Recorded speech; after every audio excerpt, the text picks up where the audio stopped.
প্রিয় শিক্ষার্থী বন্ধুরা, আশা করি সবাই ভালো আছেন, সুস্থ আছেন এবং নিরাপদে আছেন। রুবেল ভাই বলবেন যে সবকিছু ঠিক আছে কিনা। অডিও ভিডিও, বিশেষ করে ফ্যানের শব্দ বেশি হচ্ছে কিনা। মনিরুল ভাই বলবেন। জি, আসসালামু আলাইকুম স্যার। হ্যাঁ, ওয়ালাইকুম আসসালাম। সবকিছু ঠিক স্যার আছে? সবকিছু ঠিক আছে? জি স্যার, সবকিছু ঠিক আছে। আচ্ছা, স্লো যাচ্ছে না তো কোনো কিছু? না স্যার, নেটওয়ার্ক সবকিছু ইস্যু? ঠিক আছে। আচ্ছা, কোনো নেটওয়ার্ক ইস্যু নেই। আচ্ছা, মনিরুল ভাই ভালো আছেন আপনি? জি স্যার, আলহামদুলিল্লাহ স্যার, ভালো আছি। আচ্ছা, ঠিক আছে। ক্লাস শেষে একটু কথা হবে, ঘুমিয়ে যাবেন না, হ্যাঁ? জি স্যার। ঠিক আছে। তো আজকে আমরা শেষ করব আইন 3, মানে আমার নোটের আইন 3, দ্য পেনাল কোড 1860, দণ্ডবিধি 1860। যেহেতু আইনটি বড় আইন, একদিনে শেষ করব, তাই ক্লাসের মাঝখানে খুব বেশি প্রয়োজন না হলে কথা বলার দরকার নেই। ক্লাস শেষে প্রশ্নোত্তর পর্ব অবশ্যই সুযোগ দেওয়া হবে। আচ্ছা, প্রথমে আমরা চলে যাই প্যাটার্ন 4, ঘটনা বা সমস্যামূলক প্রশ্নে।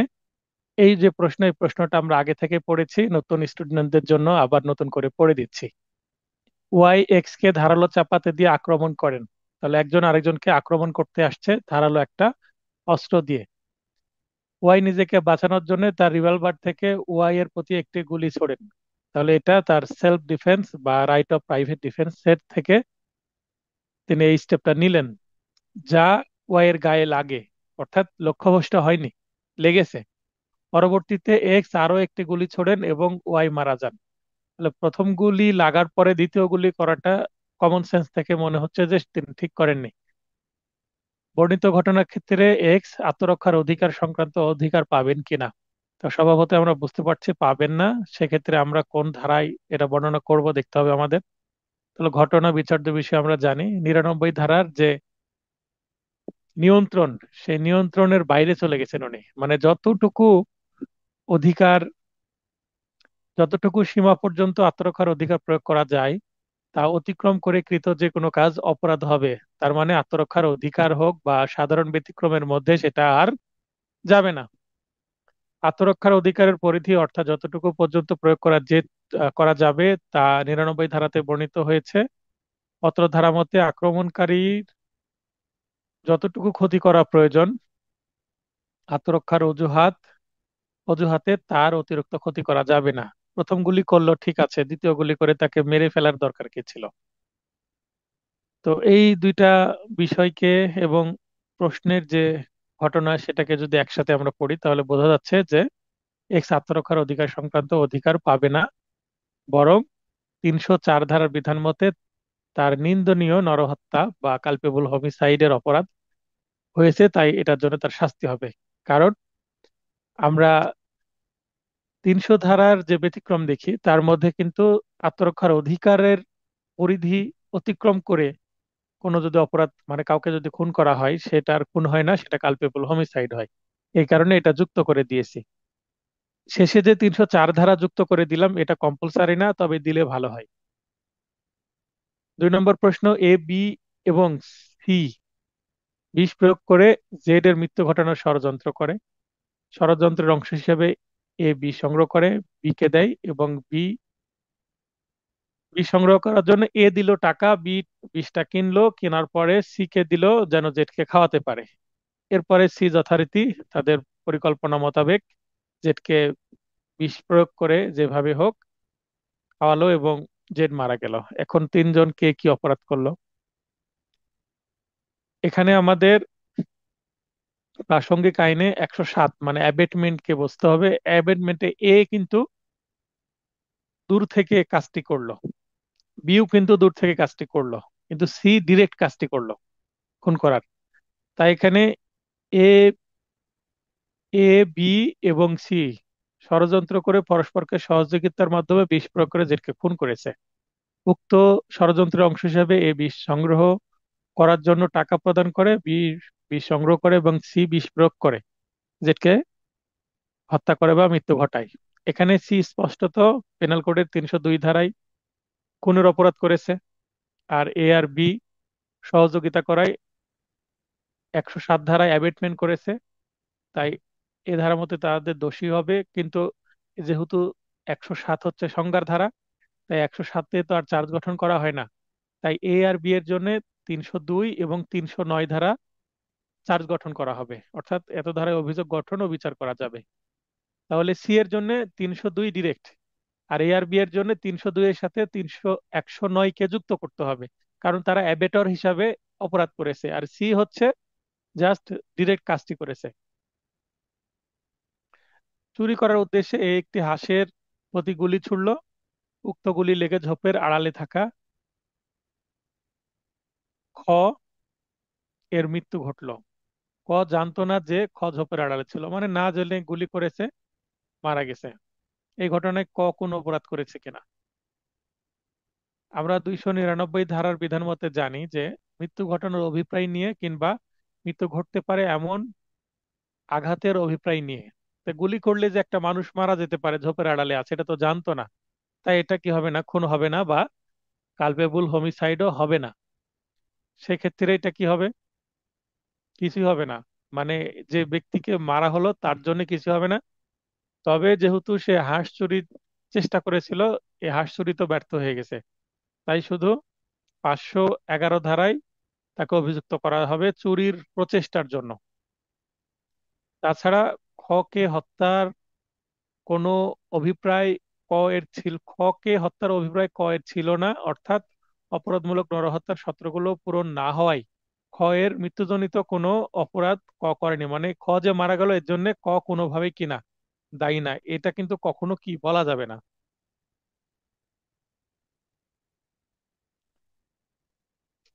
আচ্ছা, এরপরে 4 নম্বর, ক খ এর সাথে কথা কাটাকাটির এক পর্যায়ে তল পেটে লাথি দেয়, ফলে খ এর তাৎক্ষণিক মৃত্যু ঘটে। তার মানে কথা কাটাকাটি এটা একটা পয়েন্ট, লাথি দিয়েছে এবং তাৎক্ষণিক মৃত্যু হয়েছে। ক কি কোনো অপরাধ করেছে? এখানে 300 ধারার 1 নম্বর ব্যতিক্রমের মধ্যে যে গুরুতর আকস্মিক উত্তেজনা, মানে কথা কাটাকাটি হয়েছে, রাগ উত্তেজিত হয়ে গেছে, তাই এই কাজটি হয়ে গেছে। তাহলে যেহেতু ব্যতিক্রমের মধ্যে পড়ছে, তাই 304 ধারায় কালপেবল হোমিসাইডের জন্য তার শাস্তি 10 বছর, যাবজ্জীবন সশ্রম অথবা 10 বছর হতে পারে। বর্গীয় জ নামক একজন ম্যাজিস্ট্রেটের সামনে ক সাক্ষী হিসেবে উপস্থিত হয়। এবার ম্যাজিস্ট্রেট বলছে আপনার বক্তব্য তো কোনো কিছুই সঠিক না, আপনি মিথ্যা কথা বলছেন। এই কথাই এই সাক্ষী খেপে গিয়ে ম্যাজিস্ট্রেটকে খুন করে ফেলেছে। তাহলে যেহেতু ম্যাজিস্ট্রেট তার আইনানুগ কাজই করছিলেন, আর আমরা ব্যতিক্রমের মধ্যে দেখি যদি কোনো পুলিশ বা ম্যাজিস্ট্রেট কোন আইনানুগ কাজ করাকালীন উত্তেজনা কেউ পায়, তাহলে সেটার ক্ষেত্রে কালপেবল হোমিসাইড হবে না, মার্ডারই হবে। মানে ব্যতিক্রমের মধ্যে গিয়েও শর্ত পূরণ না হওয়ার কারণে, এই কারণে খুনের অপরাধ করেছে হবে। এটা আমরা এমসিকিউ জানি। পরের প্রশ্ন, ক নির্দিষ্ট অবস্থায় খকে ধরে রেখে প্রতারণামূলক খ এর সম্মতি পেতে রেখে তার পোশাক হতে টাকা বা রত্ন নিয়ে নেয়, মানে নিজে থেকে নেয়। নিজে থেকে নিয়ে নিলে সেটা কি হয়, চুরি হয় প্রধানত।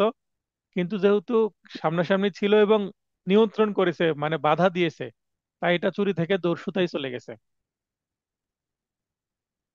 390 ধারায় বলা হচ্ছে, চুরির সময় স্বেচ্ছায় কোনো ব্যক্তির মৃত্যু ঘটানো বা আঘাত প্রদান বা বেআইনি বাধা প্রদান। এই যে বেআইনি বাধা প্রদান করেছে, জাপটে ধরেছে, নিয়ন্ত্রণ করেছে, চুরি করতে গিয়ে যদি চোর মালিককে ধরে ফেলে, সে তো আর চোর থাকে না, সে তো ডাকাত হয়ে যাবে বা দস্যু হয়ে যাবে। এই কারণে সে আর চোর থাকলো না, সে দস্যু হয়ে গেল। ক তার নিজের ব্যবহারের উদ্দেশ্যে একটি নৌকা তৈরি করার জন্য ক্ষয়ের জমিতে তার সম্মতি ব্যতীত একটি গাছ কেটে ফেলে। আমরা জানি গাছ একটি স্থাবর সম্পত্তি, কারণ ভূমির সাথে দণ্ডায়মান থাকে, লাগানো থাকে। কিন্তু যখনই ভূমি থাকে সেটা আলাদা করা হবে, মানে কাটার সঙ্গে সঙ্গে, গাছ কাটার সঙ্গে সঙ্গে সেটা চুরি মর্মে গণ্য হবে। 378 ধারায় এই ধরনের হুবহু উদাহরণ আছে। তো আমরা 378 ধারার যে চুরির এলিমেন্ট গুলো আছে, উপাদানগুলো আছে, সেটা হুবহু মিলে যায়, তাই এটা আমরা কি বলবো, চুরি হয়েছে। যেই মুহূর্তে গাছটি কেটে ফেলা হয়েছে উক্ত মুহূর্ত হতে তা অস্থাবর সম্পত্তিতে পরিণত হয়েছে, যা স্থানান্তরযোগ্য অর্থাৎ চুরিযোগ্য। তো গাছ কেটে সে সেখান থেকে নিয়ে গেছে কিনা সেটা ম্যাটার না, গাছ কাটার সঙ্গে সঙ্গে সেটা চুরি হয়ে যাবে। কয়েকজন ডাকাত, বলেই দিচ্ছে ডাকাত, কয়েকজন ডাকাত, এখন 5 জন হতে পারে, 15 জনও হতে পারে, বলে দেয়নি। তাই ডাকাত যেহেতু বলেছে, তাহলে ডেফিনেটলি 5 বা তার বেশি হবে। অথবা ডাকাত না বলে এখানে 5 জন বলে দিতে পারতো, 6 জন বা 10 জন বলে দিতে পারতো, তাহলে সংখ্যায় হয়তো প্রকাশ করা থাকবে, অথবা ডাকাত শব্দটাই থাকবে। কয়ের বাড়িতে ডাকাতি করে সে সময় ক বাধা দিলে খ ব্যতীত অন্য ডাকাতগণ ক কে হত্যা করতে উদ্যত হয়। খ তাদের নিষেধ করে, কিন্তু অন্য ডাকাতগণ শেষ পর্যন্ত ক কে হত্যা করে। মানে ডাকাত দলের একজন ভালো ব্যক্তি ছিল, তিনি চাচ্ছিলেন শুধু ডাকাতি হোক, যেন খুন না হয়। হয়তোবা তিনি একটু আইন জানতেন, 396 সম্পর্কে জানতেন, যে একজন খুন করলে তো সবারই দায়ী হয়ে যাবে। 396 সম্পর্কে তার জানা ছিল হয়তোবা ডাকাতের। তাই তিনি চাচ্ছিলেন যেন খুন খারাপই না হয়, জাস্ট সম্পদ নিয়ে চলে যাব। কিন্তু তার কথা শুনলো না, অন্যরা খুন করে ফেললো। এবার ক্ষত ভালো মানুষ, ক্ষত বাঁচাতে চাচ্ছিল মালিককে, শেষ পর্যন্ত বাঁচাতে পারলো না। তাহলে খ কি সাজা পাবে? কারণ 396 হচ্ছে যৌথ দায়। 396 যেহেতু যৌথ দায়, অতএব এখানে খুনসহ ডাকাতির জন্য সবাই অপরাধী হবে, এবং সমভাবে তাদের কি হতে পারে, জয়েন্ট লাইবিলিটি। এখানে 34 ধারা কিন্তু প্রযোজ্য হবে না, মানে 396 ধারার মধ্যেই 34 ধারা লুকিয়ে আছে। তাই আলাদাভাবে 34 ধারা দেওয়া দরকার নাই, বা এখানে 149 ধারা দেওয়ারও দরকার নাই। কমন ইন্টেনশন বা কমন অবজেক্টের জন্য 34 বা 149 ধারা দেওয়ার দরকার নাই এখানে। কারণ 396 ধারার মধ্যে 34 বা 149 সবকিছু এর মধ্যে আছে। তাহলে এদের সাজা কি আছে? মৃত্যুদণ্ড বা যাবজ্জীবন বা অনধিক 10 বছর, সেই সাথে অর্থদণ্ড দণ্ডিত হবে। অতএব এটা স্পষ্ট যে খুনসহ ডাকাতির সময় ক্ষয়ের উপস্থিতি প্রমাণিত হলে খ কে মৃত্যুদণ্ড বা যাবজ্জীবন কারাদণ্ড বা অনধিক 10 বছরের সশ্রম কারাদণ্ড বা সেই সাথে অর্থদণ্ড দণ্ডিত করা যাবে। সবার যেহেতু সাজা হবে, ক্ষয়েরও সাজা হবে, যেহেতু সে ডাকাত দলে ছিল। কেন সাজা হবে? এটা লজিক হচ্ছে, ডাকাতি একটা খুবই ডেঞ্জারাস অফেন্স, ভয়াবহ একটি অপরাধ। সেখানে গিয়ে কি হতে পারে সেটা তো চিন্তা করা যায় না। তো ডাকাতি করতে গিয়ে মার্ডার হয়ে যেতে পারে। তো যেহেতু মার্ডার হয়ে যেতে পারে, তো এই ধরনের কাজে না যাওয়াই ভালো। গেলেই সে কোনো কিছু করুক আর না করুক, সবারই সমান সাজা হবে। ক খকে এই নিশ্চয়তায় 20 লক্ষ টাকা প্রদান করে উৎসাহিত করে যে ওই টাকা ক 20টি এনওসি এবং ভিসা সংগ্রহ করে দিবে, কিন্তু ক উক্ত প্রতিশ্রুতি রক্ষা করতে ব্যর্থ হয়। তাহলে প্রতিশ্রুতি দিয়ে ভুল বুঝিয়ে কারো কাছ থেকে টাকা নিয়ে, টাকা যদি নিয়ে ফেলে, অর্থাৎ প্রতারণার সাথে যদি টাকা লেনদেন থাকে, তাহলে সেটা আর প্রতারণা থাকে না, সেটা প্রতারণা সহ আর্থিক লেনদেন থাকায় 420 ধারা চলে যায়। আমরা জানি প্রতারণার সংজ্ঞা আছে 415-তে, এবং প্রতারণার যে সাজা, এটার জন্য আরো সাজা মানে ধারা আছে। 417 ধারাতেও প্রতারণার সাজার কথা বলা আছে। 420 তখনই আসবে যখন প্রতারণার সাথে সম্পত্তি অর্পণের কথা বলা আছে।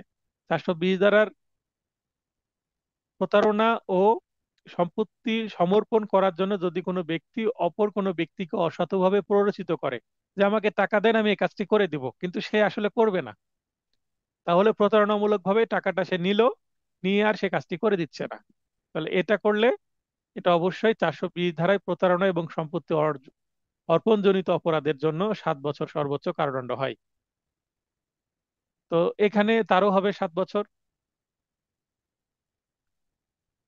একই একটি প্রশ্ন, সেম সেম প্রশ্ন, এবার 5 লক্ষ টাকা নিয়েছে, আগের প্রশ্নের মতোই, এখানেও 420 ধারায় হবে।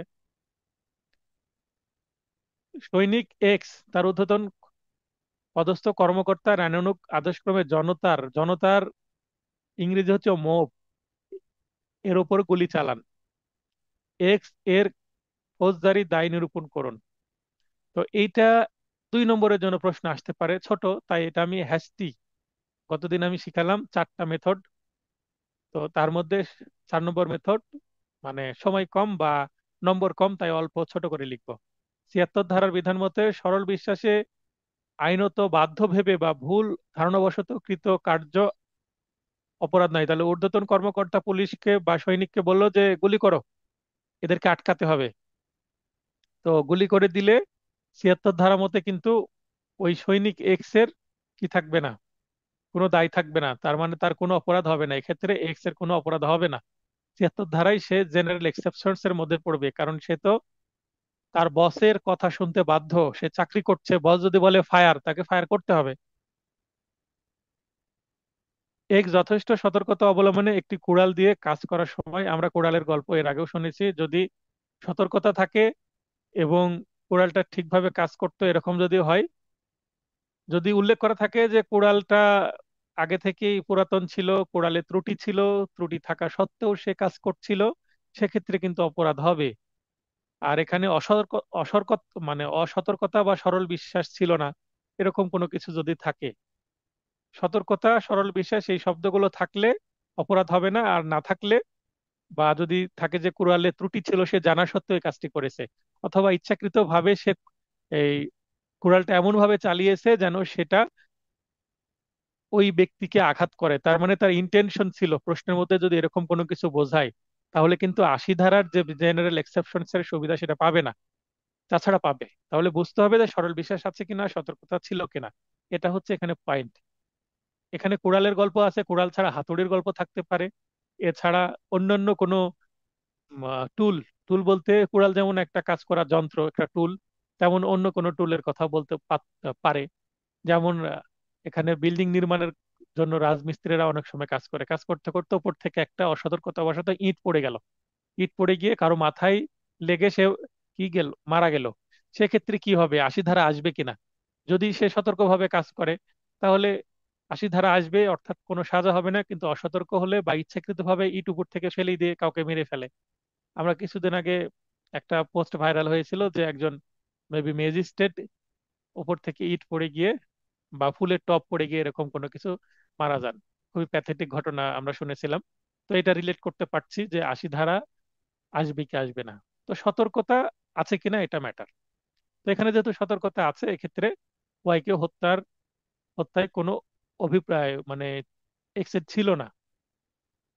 প্রথমে বলবো এক্স এর কোনো অপরাধ হবে না, কেননা এক্স যথেষ্ট সতর্কতা অবলম্বনে আইনানুগ কাজ বা বৈধ কাজ করার সময় দুর্ঘটনাবশত ওয়াই আঘাতপ্রাপ্ত হয়ে নিহত হয়, এক্ষেত্রে ওয়াই এর কোনো কি ছিল না, ওয়াইকে হত্যা করার জন্য এক্স এর কোনো অভিপ্রায় বা ইচ্ছা ছিল না। 13 নম্বর আবার কুঠারের গল্প। তাহলে 12 নম্বর প্রশ্নের উত্তর দেখলে হবে। জেড ব্যথার কষ্ট নিয়ে সার্জনের কাছে গেল, সার্জন তার চিকিৎসা করলো, চিকিৎসা করার পরে মানে অপারেশন সাকসেসফুল হলো না, এবং ডাক্তার অপারেশন থিয়েটার থেকে এসে রোগীর লোকজনকে বলল, আই এম সরি, তাকে বাঁচানো গেল না। আমরা নাটক সিনেমাতে এই ধরনের ঘটনা দেখি, এবং সাথে ব্যাকগ্রাউন্ড মিউজিক থাকে খুব কষ্টের। তো এই ধরনের ঘটনা যদি বাস্তবে ঘটে, ডাক্তার কি মঙ্গলের জন্য, কারণ অপারেশন সাকসেসফুল হলে ব্যক্তিটা একটু মারা যেত, আর যদি অপারেশন নাই করা হয় হয়তো বা মারা যাবে। তো অনেক সময় বন্ড সই করে নেয়, তো এখানে বন্ড সইয়ের বিষয়টা থাকছে না।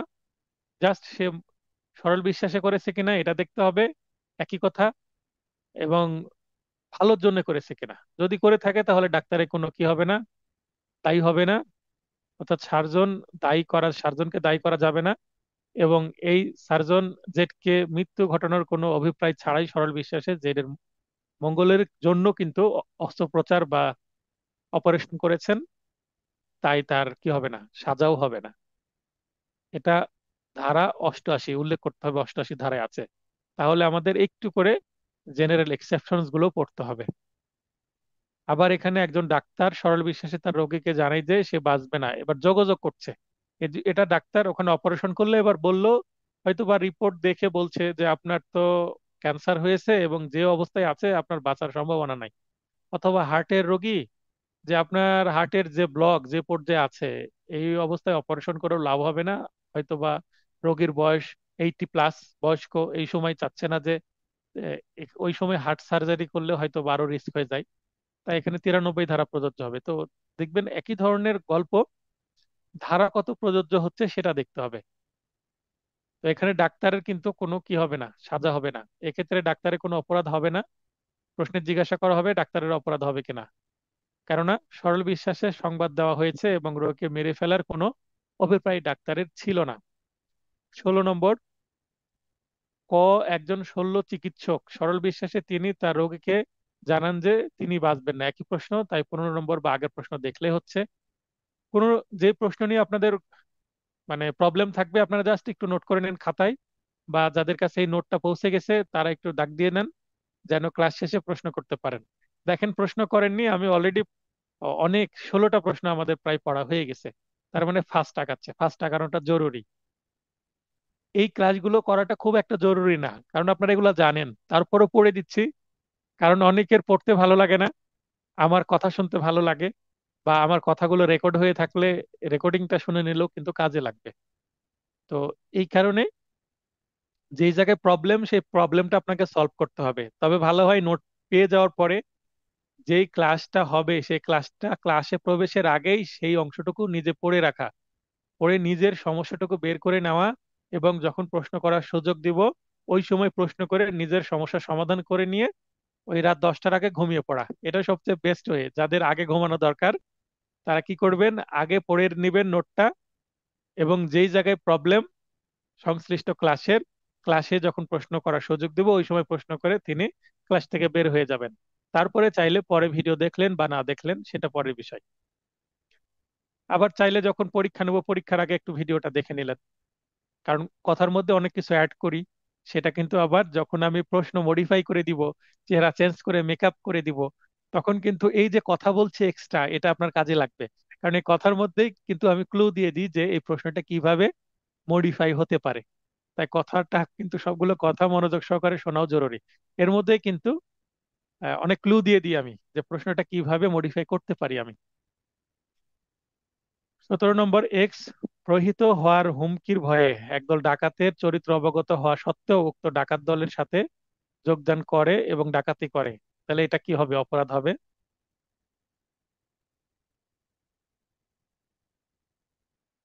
তার মানে সাধারণ ব্যতিক্রমের আওতায় পড়বে না, অর্থাৎ উক্ত ব্যক্তিও অপরাধী মর্মে গণ্য হবে।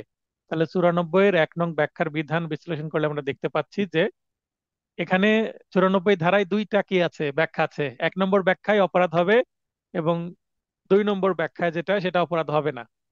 2 নম্বর ব্যাখ্যায় হচ্ছে তালা খুলে দিতে বলল, ডাকাতেরা তালা খুলে দিল শুধুমাত্র, কিন্তু সে ডাকাতিতে অংশগ্রহণ করলো না, সেক্ষেত্রে কিন্তু সেটা অপরাধ হবে না। 94 ধারার ব্যাখ্যা দুইটা পড়ে নেবেন স্বপন ভাই, মনে পড়ছে? আচ্ছা, তাহলে এখানে সাধারণ ব্যতিক্রমের আশ্রয় লাভের অধিকারী হবে না, অর্থাৎ এটা অপরাধ হবে। এক্স জেড এর ঘর পোড়ানোর জন্য ওয়াই কে প্ররোচিত করলো, তাহলে এখানে জেড এর ঘর পোড়াতে হবে, এক্স ওয়াই কে বলছে ভাই যাও ঘর পুড়িয়ে আসো, তোমাকে 10,000 টাকা দিব। তো ঘর পোড়াতে গিয়ে দেখলো ঘরের মধ্যে কি মূল্যবান সম্পদ আছে, কিছু গহনা আছে, একটা ল্যাপটপ আছে, দামি দুইটা স্মার্টফোন আছে। সে ভাবলো এগুলো তো পুড়েই যাবে, নিয়ে যাই। তো এক্স বললো পুড়িয়ে দিতে, পোড়ানোর পাশাপাশি চুরিও করলো। তাহলে এক্স এর শুধুমাত্র পুড়ানোর জন্য প্ররোচনার দায় হবে, কিন্তু ওয়াই এর পুড়ানো প্লাস, তাহলে ঘর পোড়ানো কত ধারায় যাবে? 427 ধারায়। মানে মিসচিপ বা অনিষ্ট করা। ঘর পোড়ালে তো যে পোড়ালো তার কোনো লাভ হয় না, কিন্তু ক্ষতি হয়, যে ব্যক্তির গেল তার ক্ষতি হয়, ভিকটিমের ক্ষতি হয়। তাহলে এখানে 425-এর যে সংজ্ঞা সেটাতে হবে, এবং 427 মতে হবে।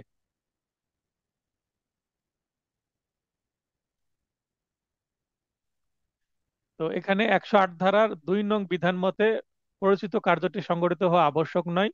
প্ররোচনা মোতাবেক উক্ত কার্যটি করতে সম্মত না হলেও প্ররোচনার অপরাধ হবে। আবার বলা হচ্ছে 115 ধারার বিধান মতে মৃত্যুদণ্ড বা যাবজ্জীবন। আচ্ছা, একটা পড়তে গিয়ে আরেকটা চলে যাচ্ছে আমি। তো ঘর পোড়ানোর বিষয়টা আসছি, যে 111 ধারার বিধান মতে উম, সে যে কাজের জন্য প্ররোচনা করেছিল উক্ত কাজটি সংগঠিত হয়েছে, বা উক্ত প্ররোচনার ফলস্বরূপ ভিন্ন অপরাধটি সংগঠিত হয়েছে। তো ঘর পোড়াতে গিয়ে এই যে পোড়াতে গেছে তার মনের মধ্যে চুরির ইচ্ছা জেগেছে, তো ঘর পোড়াতে গিয়ে চুরি হতে পারে, একটা কি ফলস্বরূপ হয়েছে, মানে কি এটা একটা প্রবাবল আউটকাম। একটা অপরাধ করতে গিয়ে এটার সাথে আরেকটা অপরাধ হয়ে যেতে পারে, যেমন ডাকাতি করতে গিয়ে মার্ডার হয়ে যেতে পারে, বা আঘাত হয়ে যেতে পারে। কারণ ডাকাতি যারা করতে যায় তারা নিশ্চয়ই মারাত্মক অস্ত্র নিয়ে যায়। মারাত্মক অস্ত্র নিয়ে যাওয়ার কারণ কি? যদি বাধা দেয় তাহলে কি করব, খতম করে দিব। এটাই তো ইন্টেনশন থাকে। তো এরকম যদি হয় তাহলে আলোচ্য প্রশ্নে এক্স জেড কে ঘর পোড়ানোর জন্য ওয়াই কে পরিচিত করে, তাহলে ওয়াই ওই ঘর আগুন লাগায় এবং সেই সঙ্গে সেখানে সম্পত্তি চুরি করে। এক্ষেত্রে এক্স চুরিতে ও প্ররোচনার জন্য দোষী হবে, কেননা ঘরে আগুন লাগানো ফলস্বরূপ চুরি সংঘটিত হয়নি। এক্স চুরিতে প্ররোচনা, আচ্ছা, সরি, এখানে একটু ভুল ব্যাখ্যা হয়ে যাচ্ছিল। চুরি চুরি করাটা ইচ্ছাকৃতভাবে ওয়াই করেছে। তার মানে এখানে আগুন লাগিয়ে চলে আসার দরকার ছিল, তার ঘরের ভিতরেতে প্রবেশ করা দরকার ছিল না। তার মানে এটা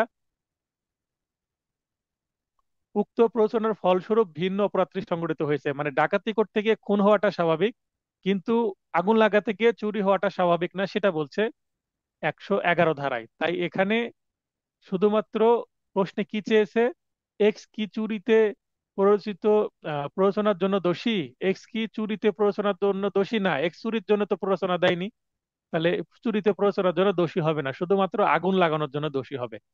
এটাই এটার হবে উত্তর। এরপরে কে এম কে হত্যা করতে ওয়াই কে প্ররোচিত করে, কিন্তু এল তা করতে রাজি হয় না। মানে একজন আরেকজনকে বললো ওকে মেরে আসো, মেরে ফেলো, কিন্তু সে রাজি হলো না, আমি এ কাজ করব না।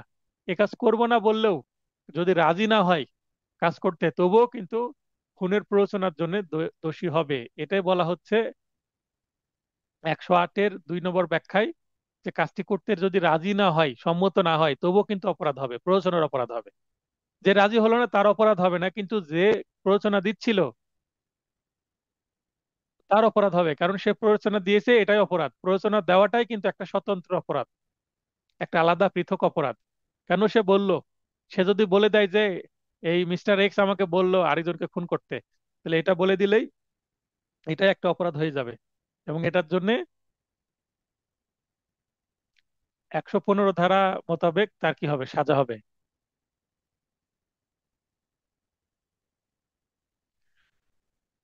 এরপরে কে এম এর বাড়িতে আগুন লাগানোর জন্য ওয়াই কে পাগল প্রকৃতির, এল পাগল প্রকৃতির ব্যক্তিকে বলে। তার মানে একজন পাগল বা উন্মাদ বা ম্যাড বা ইনসান ব্যক্তিকে বললো যে ওর ঘরে আগুন লাগাই দাও। উন্মাদ ব্যক্তি তো বোঝে না যে এটা কি করলে কি হবে, তাই এখানে সে আগুন লাগাতে চলে গেল। সেক্ষেত্রে কি হবে? সেক্ষেত্রে 108-এর 3 নং ব্যাখ্যায় বলা হচ্ছে প্ররোচনাপ্রাপ্ত ব্যক্তিটি অপরাধটির করার সামর্থ্য, অভিন্ন অভিপ্রায় কিংবা অপরাধমূলক জ্ঞান থাকা আবশ্যক নয়। অর্থাৎ একজন শিশু, উন্মাদ, অসুস্থ, দুর্বল বা অন্য যে কোনো ব্যক্তিকে ভুল বুঝিয়ে অপরাধমূলক কাজে উৎসাহ দিলেও প্ররোচনা হবে, সেটা শিশু হোক, উন্মাদ হোক, নারী হোক, বা কোনো যদি যে কোনো প্রকারের ব্যক্তিকে যদি দেওয়া হয়, তাও সেটা কি হবে, অপরাধ হবে। অতএব এখানে 84 ধারা বিধান মতে পাগল প্রকৃতির ব্যক্তির কার্য অপরাধ হবে না। এখানে প্রশ্নে চেয়েছে যে ওই পাগল ব্যক্তির কোনো কি হবে কিনা, অপরাধ হবে কিনা। পাগল ব্যক্তির কিন্তু অপরাধ হবে না। হ্যাঁ, এখানে সকল প্রশ্নের উত্তর প্রায় হেস্টি মেথডে লেখা হয়েছে। কেন লেখা হয়েছে? আমাকে হেস্টি মেথডে এই নোটটা দ্রুত শেষ করতে হয়েছে, তাই। আপনারা চাইলে এটাকে মেথড 1 বা প্রপার মেথডে, অ্যাডাপটিভ মেথডে বা মডিফাই মেথডে কনভার্ট করে নিতে পারবেন। আপনার মূল জায়গাটা তো জানা দরকার, তাই নয় কি? শবন ভাই, পারবেন না?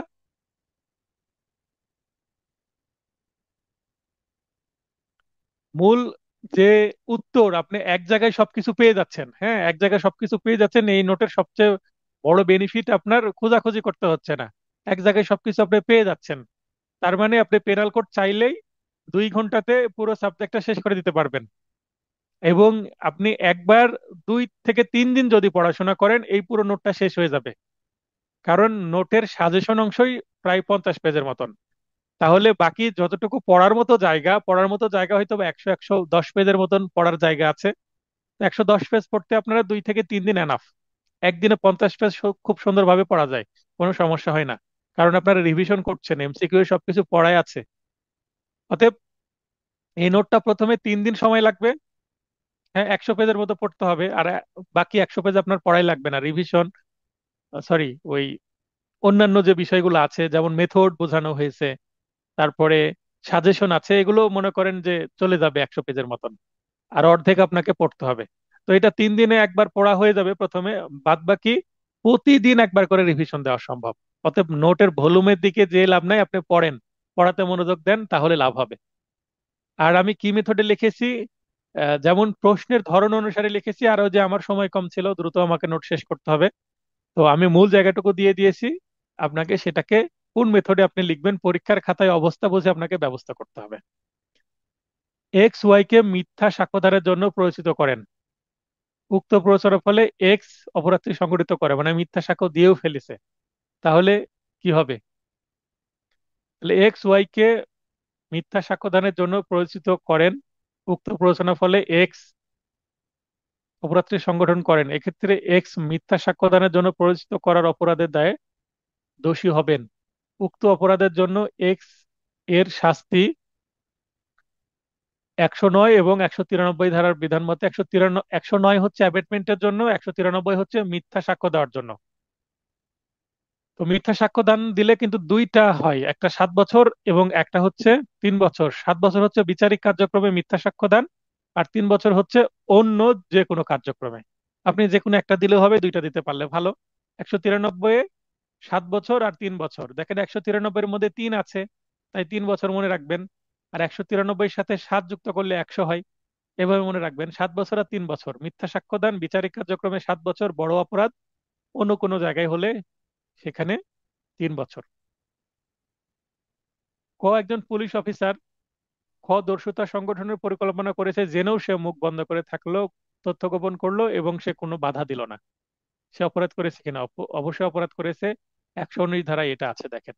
119 ধারায় বলা হচ্ছে, সরকারি কর্মচারী কর্তৃক অপরাধ সংগঠনের ষড়যন্ত্র সম্পর্কে জেনে তা গোপনকরণ বা মিথ্যা তথ্য প্রদান যা দমন করা তার দায়িত্ব ছিল। আমার যে এমসিকিউ নোট আছে, আমার এমসিকিউ নোটে দেখবেন এটা আছে কিনা। অনেক সময় এমসিকিউ নোটে সবগুলো যেহেতু সেকশন নাই, না থাকলে একটু বিয়ার এক দেখে নেবেন, তাহলে বুঝতে পারবেন। আর যদি মনে করেন দেখবো না, আমাকে চোখ বন্ধ করে বিশ্বাস করবেন, সমস্যা নেই, এটা পড়ে চলে যাবেন, তাহলে হবে। এক্স এবং ওয়াই বারংবার এবং বিভিন্ন সময়ে অল্প মাত্রায় বিষ প্রয়োগ করে এক্স কে হত্যার জন্য একমত হয়, জেড কে হত্যার জন্য একমত হয়। জেড কে হত্যা করার অভিপ্রায় এক্স এবং ওয়াই চুক্তি মোতাবেক বিষ প্রয়োগ করে, এরূপে কয়েকবার বিষ প্রয়োগের ফলে জেড এর মৃত্যু হয়। ফলে এক্স এবং ওয়াই কে কিভাবে দাবি করা, মানে দায়ী করা যাবে? এখানে 37 ধারা আসবে, 34 ধারা আসবে না, 37 ধারা আসবে। 37 ধারা হচ্ছে কি, বেশ কয়েকটি কাজ করে সমবায়, অর্থাৎ একটা আরেকটা কাজের সাথে সমবায়ে যুক্ত হয়ে কাজ করা। তো কতিপয় কার্যের সমবায়ে কৃত অপরাধের ক্ষেত্রে সকলের দায় সমান হবে। 34 ধারাতেও কিন্তু জয়েন্ট লাইবিলিটি, 35, 36, 37, 38 সবগুলোই জয়েন্ট লাইবিলিটির একটা ভিন্ন, শুধু 38 একটু 34-এর ব্যতিক্রম, যে 38-এ কিন্তু ভিন্ন ভিন্ন শাস্তি হতে পারে। আর 34, 35, 36, 37 এগুলোতে একই শাস্তি হবে, মানে জয়েন্ট লাইবিলিটি। আর এখানে সমবায় বলতে এই যে একজন যে বললো যে হ্যাঁ আমি সকালে একটু বীজ দেবো, আর আর আচ্ছা, আশা করি সবকিছু ঠিক আছে।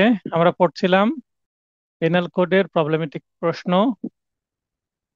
সর্বশেষ প্রশ্ন যেটা বললাম, যে দুইজন মিলে অল্প অল্প করে বিষ প্রয়োগ করে একজনকে হত্যা করলো, সেক্ষেত্রে 37 ধারা মতে দুইজনেরই কি জয়েন্ট লাইবিলিটি আছে, অর্থাৎ দুইজনেরই কি সাজা হবে। এখানে 302 ধারার সাথে 37 ধারা যুক্ত করে চার্জ গঠন করা হবে এবং সাজা হবে। 34 ধারা এখানে আসবে না। 34 ধারা আসতে হলে দুইজনের অ্যাক্টিভ পার্ট প্লে থাকতে হবে এবং দুইজন একসাথে কাজ করবে। আর এখানে যেহেতু বারে বারে কাজ করেছে, তাই 37 ধারা আসছে। এক্স এই মর্মে এজাহার করেন যে 7 জন ব্যক্তি অবৈধ সমাবেশ গঠনে তার জমির ধান কাটা শুরু করেন। এক্স উক্ত কাজে বাধা দিলে ওয়াই ও অন্য 10 জন সহ অস্ত্র সহ এক্স কে আক্রমণ করে। সকল অভিযুক্তের বিরুদ্ধে পেনাল কোডের 143, 147 এবং 148 ধারায় অভিযোগ গঠন করা হয়। সাক্ষ্যে প্রমাণিত হয় যে প্রথমোক্ত 7 জন ব্যক্তি অন্যান্যদের ভাড়া করা ধান কাটা শ্রমিক। তো শ্রমিককে তো কি করা যায় না, সাজা দেওয়া যায় না, তারা তো আর কাজ ঝামেলা করতে আসেনি। তাহলে আদালত সকলকে দোষী সাব্যস্ত করে পূর্বোক্ত ধারাসমূহে সাজা প্রদান করেন। তো উক্তরূপ সাজার বৈধতা নিরূপণ করুন। এখানে এই তিনটা ধারার সাথে এই এই তিনটা ধারা এইভাবে আসবে না, যেহেতু অবৈধ সমাবেশ আছে, সেহেতু সকলের দায় সমান বা কমন ইন্টেনশন এর পরিবর্তে এখানে কমন অবজেক্ট আছে, সাধারণ মানে উদ্দেশ্য আছে। 149 ধারায় চার্জ গঠন করতে হতো, আবার যেহেতু সাক্ষ্যে প্রমাণিত হয় যে ওই 7 জন ব্যক্তি শ্রমিক ছিল, সেহেতু 7 জন কে সাজা প্রদান করাও বৈধ সাজা হয়নি, তার মানে 7 জনকে খালাস দিতে হবে বা ডিসচার্জ করতে হবে। এবং এই 3টা সেকশনের পরিবর্তে 149 একটা সেকশন দিলেই হয়ে যেত। আর এখানে আক্রমণ করার জন্য যদি এখানে আঘাতপ্রাপ্ত হয়, মানে যে অপরাধটা করেছে সে অপরাধটা 323 হোক বা 326 হোক, সেই সেকশনটা এর মধ্যে আসবে। তো সেই মেন সেকশনটা এখানে চাওয়াই হয়নি বা উল্লেখ করা হয়নি, তাই সেটা দেওয়া জরুরি না। এখানে 149 ধারা দিতে হবে, এটাই মূল বক্তব্য। এবং শ্রমিকরা এখানে সাজা পাবে না। একখণ্ড জমি হইতে কামালকে বেদখল করার জন্য আনসার আলী অন্য 6 জনকে সঙ্গে নিয়ে বিভিন্ন অস্ত্রে সজ্জিত হয়ে তার উপর হামলা করে। তাহলে এখানে বোঝাই যাচ্ছে আনলফুল অ্যাসেম্বলি আছে। আর এখানে কামালের বুকে ফলা দিয়ে আঘাত করে, তার মানে 326। আর কমন ইন্টেনশন থাকার কারণে, সরি, কমন অবজেক্ট থাকার কারণে 149। জনৈক কালু মিয়া নিহত হয়, পুরাতন প্রশ্ন, তাই এরকম ল্যাঙ্গুয়েজ আছে। এরকম ল্যাঙ্গুয়েজ দিয়ে এখন আর প্রশ্ন আসার সম্ভাবনা নেই, এক্স ওয়াই এরকম নাম ব্যবহার করা হবে। পুলিশ তদন্ত করে দেখে যে তার প্রতিবেশী ধলু মিয়ার সাথে তার জমি জমা সংক্রান্ত বিরোধ ছিল। ঘটনার পূর্বের রাত্রে স্থানীয় বাজারের একটি মুদির দোকানে ধলু মিয়া শামসুদ্দিন ও মকবুলকে বসিয়া থাকতে দেখে। মানে এখানে কিছু সাক্ষ্যযুক্ত হচ্ছে। পুলিশ আরো দেখে যে ধলু মিয়ার অভিভাবক একজন গ্রাম্য মাতব্বর, সে কালু মিয়াকে দুনিয়া থেকে সরাইয়া দেওয়ার জন্য ধলু মিয়াকে উপদেশ দেয়। পরে দিন ধলু মিয়া, শামসুদ্দিন ও মকবুল তাদের সহযোগিতার জন্য হাশেম ও মতিনকে ভাড়া করে এবং কালু মিয়া যখন জমি চাষ করতেছিল সেই সময় তারা অস্ত্রসজ্জিত হয়ে বিরোধী জমিতে যায়। তখন ধলু মিয়ার নির্দেশে শামসুদ্দিন ও মকবুল মিয়াকে মাটিতে দেয় ফেলিয়ে দেয় এবং শামসুদ্দিন তার দেহে টেটার আঘাত করে, ফলে সে মারা যায়। টেটা হয়তো বা একটা মারাত্মক ধারালো অস্ত্র হতে পারে, আমি নিজেও চিনি না এটা কি জিনিস। এই ঘটনাতে কিভাবে আসামিদের অভিযুক্ত করা যায়, এখানে দণ্ডবিধির 34, 149, 109 ও 120-এর খ ধারার উল্লেখে উত্তর দিন। মানে কোনটা অ্যাপ্লাই হবে আপনাকে এখানে দিতে হবে। দেখেন, ছোট উত্তর দিয়ে প্রশ্ন বড়, কিন্তু ছোট উত্তর দিয়েছি কিভাবে। আলোচ্য প্রশ্নে ধলু মিয়ার অভিভাবক একজন গ্রাম্য মাতব্বর, শেখ কালু মিয়াকে দুনিয়া থেকে সরিয়ে দেওয়ার জন্য ধলু মিয়াকে উপদেশ দেওয়ার জন্য 302, যেহেতু মারা গেছে তাই 302 এর সাথে 9, তার মানে তার অ্যাবেটমেন্ট হয়েছে। হুকুমদাতা যে হুকুম দেয় যে মেরে ফেল, তো এই যে হুকুমদাতার কিন্তু এটা অ্যাবেটমেন্ট হয়, তাই 109 ধারা হবে। কার জন্য? ওই অভিভাবকের জন্য। অভিভাবকের যদিও এখানে মাতব্বরের নাম দেওয়া নাই, কিন্তু মাতব্বর বলে উল্লেখ করেছি। তারপরে ধলু মিয়া, শামসুদ্দিন ও মকবুল তাদের সহযোগিতার জন্য হাশেম ও মতিন, তাহলে মোট 5 জন সাধারণ উদ্দেশ্য পূরণকল্পে বেআইনি সমাবেশের সদস্য হিসাবে 302 আর 149 ধারার অভিযুক্ত হবে। এই ক্ষেত্রে 34 এবং 120 খ ধারার কোনো প্রয়োগ হবে না। একেবারে ক্লিয়ার উত্তর দিয়ে দিয়েছি। প্রশ্ন বড় হলেও এভাবে বুঝে উত্তর করতে হবে।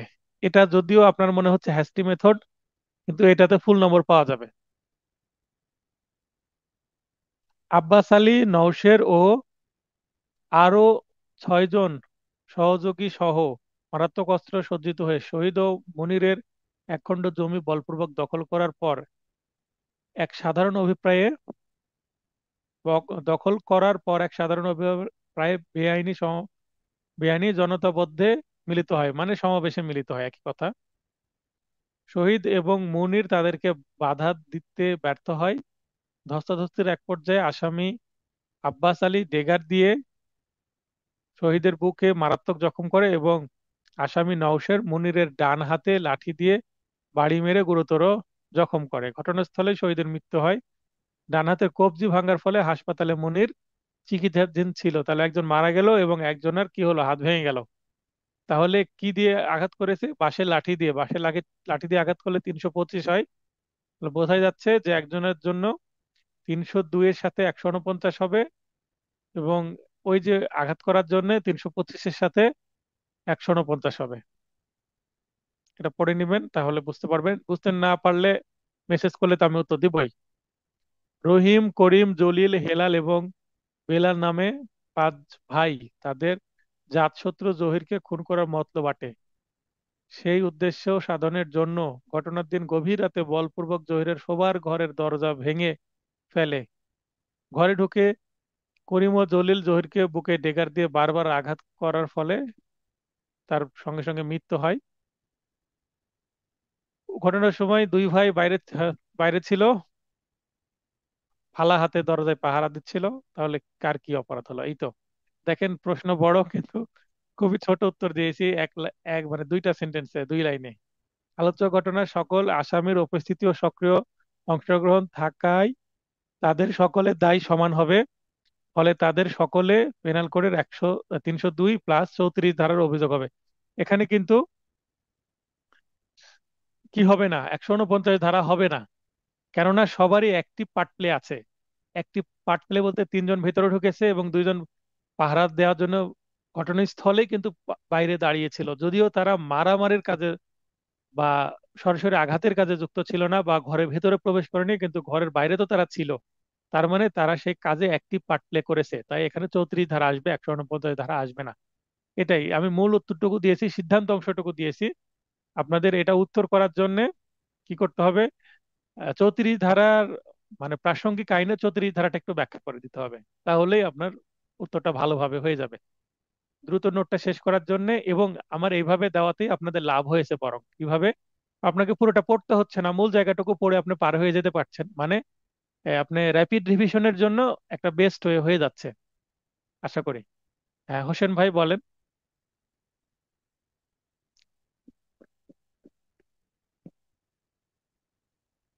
হোসেন ভাই হাত উত্তোলন করেছেন, দ্রুত আসেন।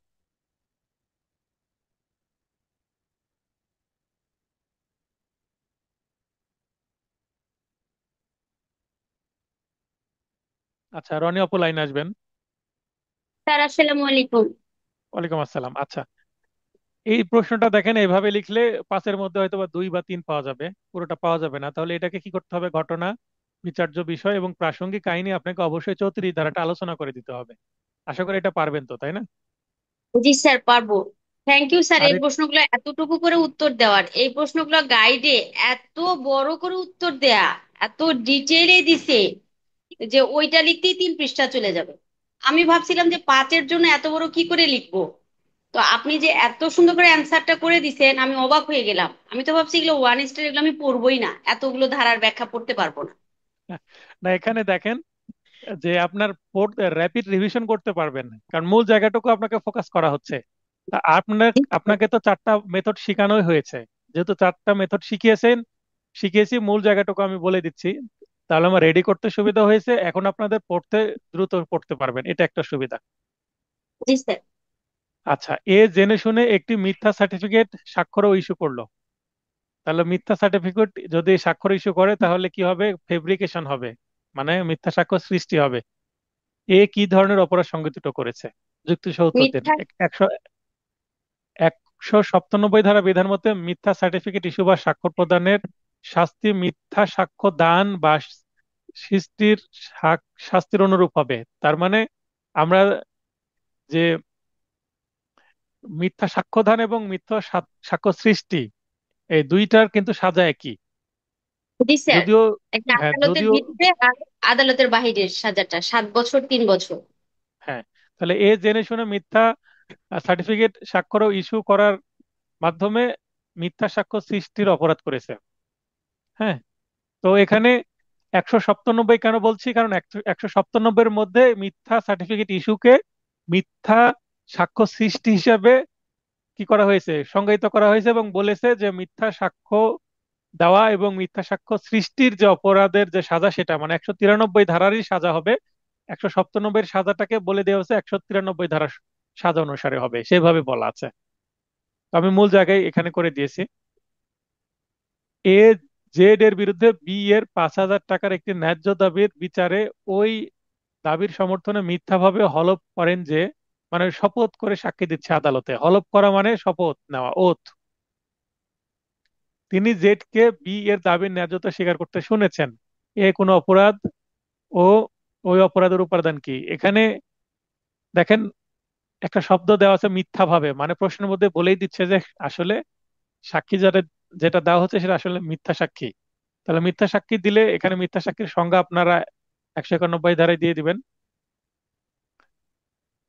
আর এখানে 191 ধারার বিধান মতে মিথ্যা বলে জেনে ও বিশ্বাস করে মিথ্যা বিবৃতি প্রদান করাকে মিথ্যা সাক্ষ্যদান বলে। সুতরাং এ জেড কে জেড এর বিরুদ্ধে বি এর 5,000 টাকার একটি ন্যায্য দাবির বিচারে ওই দাবি সমর্থনে মিথ্যাভাবে হলফ করেন যে তিনি জেড কে বি এর দাবির ন্যায্যতা স্বীকার করতে শুনেছেন মর্মে মিথ্যা সাক্ষ্য প্রদানের অপরাধ করেছেন। এবার আমরা এই ধারাতে কি আছে, মিথ্যা সাক্ষ্য প্রদানের উপাদানগুলো এখানে দিয়ে দেওয়া আছে। আপনি এই অংশটুকু উপরেও দিতে পারেন, নিচেও দিতে পারেন, এভাবে করলেও হবে, সমস্যা নাই। অর্থাৎ আগে উত্তর পরে প্রাসঙ্গিক আইন, এভাবেও করা যায়। অনেক গাইড এইভাবে করেছে, যদিও আমার এই স্টাইলে পছন্দ না, তবু আমি এইভাবে উত্তর লেখার জন্য নিষেধ করছেন, আপনি লিখতে পারবেন।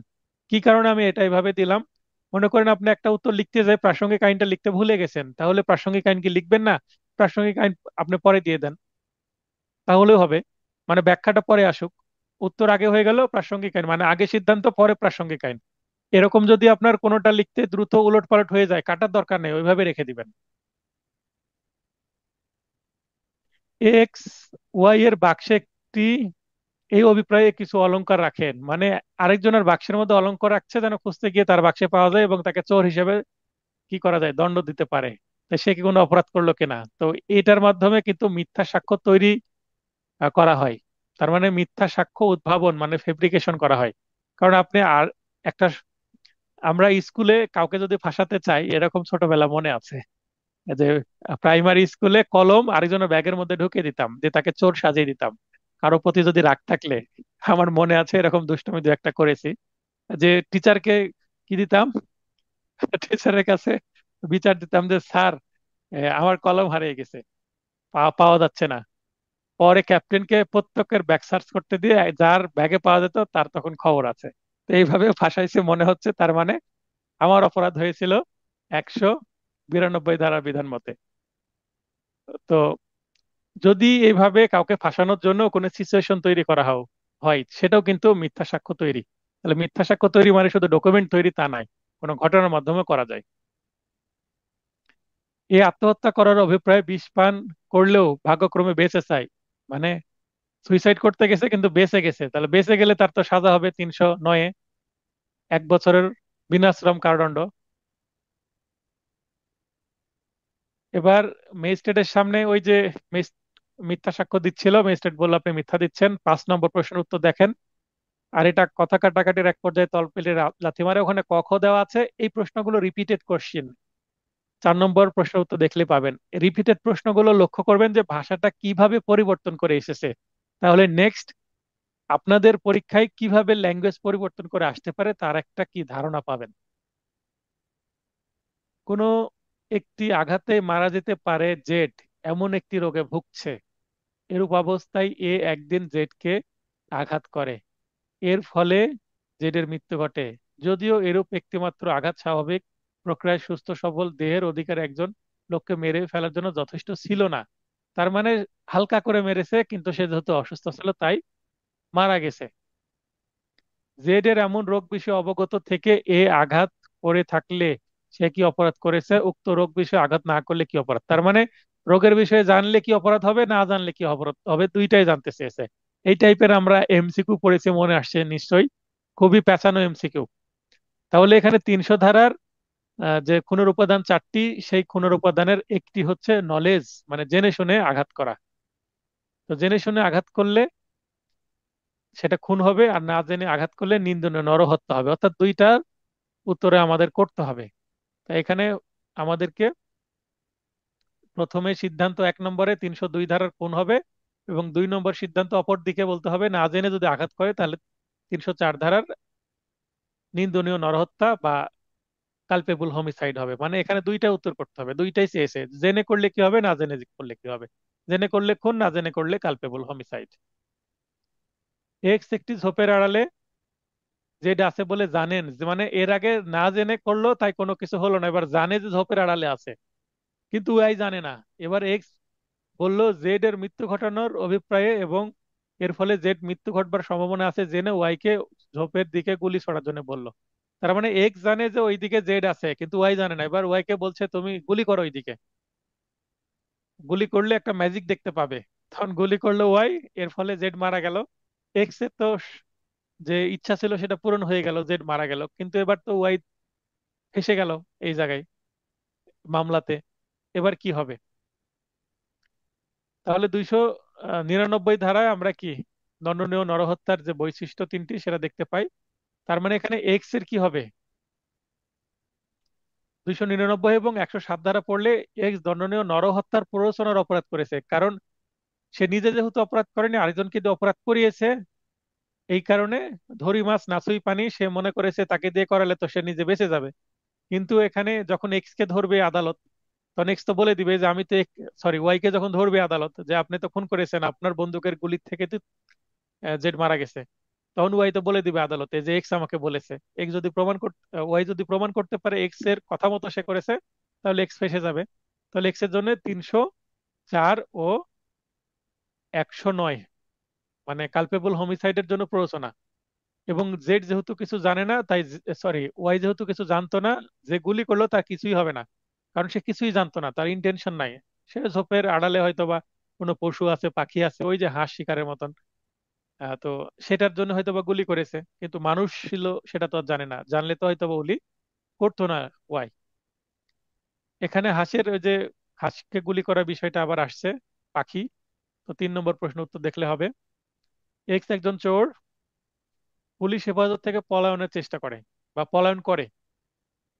পুলিশ কর্মকর্তা ওয়াই এক্স কে থামানোর জন্য তার প্রতি গুলি ছোড়ে, জেড এর গায়ে লাগে এবং মারা যায়। তাহলে পুলিশ কিন্তু এখানে কি করলো? এনকাউন্টার করলো। আমরা এনকাউন্টার করি বলি না, এনকাউন্টার করা যাবে না। এনকাউন্টার করলে সেটা কালপেবল হোমিসাইড হবে, আমরা পড়েছি কত ধারায়, 300 ধারায়।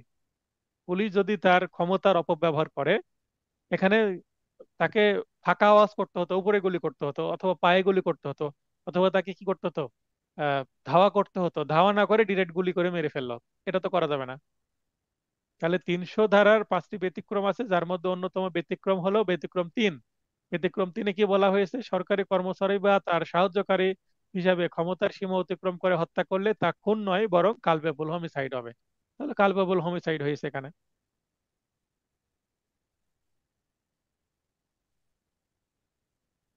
এক্স মৃত্যু হবে জেনেও ওয়াই এর মৃত্যু ঘটানোর উদ্দেশ্যে গুলি ছোড়েন, কিন্তু ওই গুলিতে জেড এর মৃত্যু হয়। এক্স এক্ষেত্রে পেনাল কোডের কোন ধারা অপরাধ করেছে? এখানে কিন্তু বার করা হলে 23 সালের প্রশ্ন।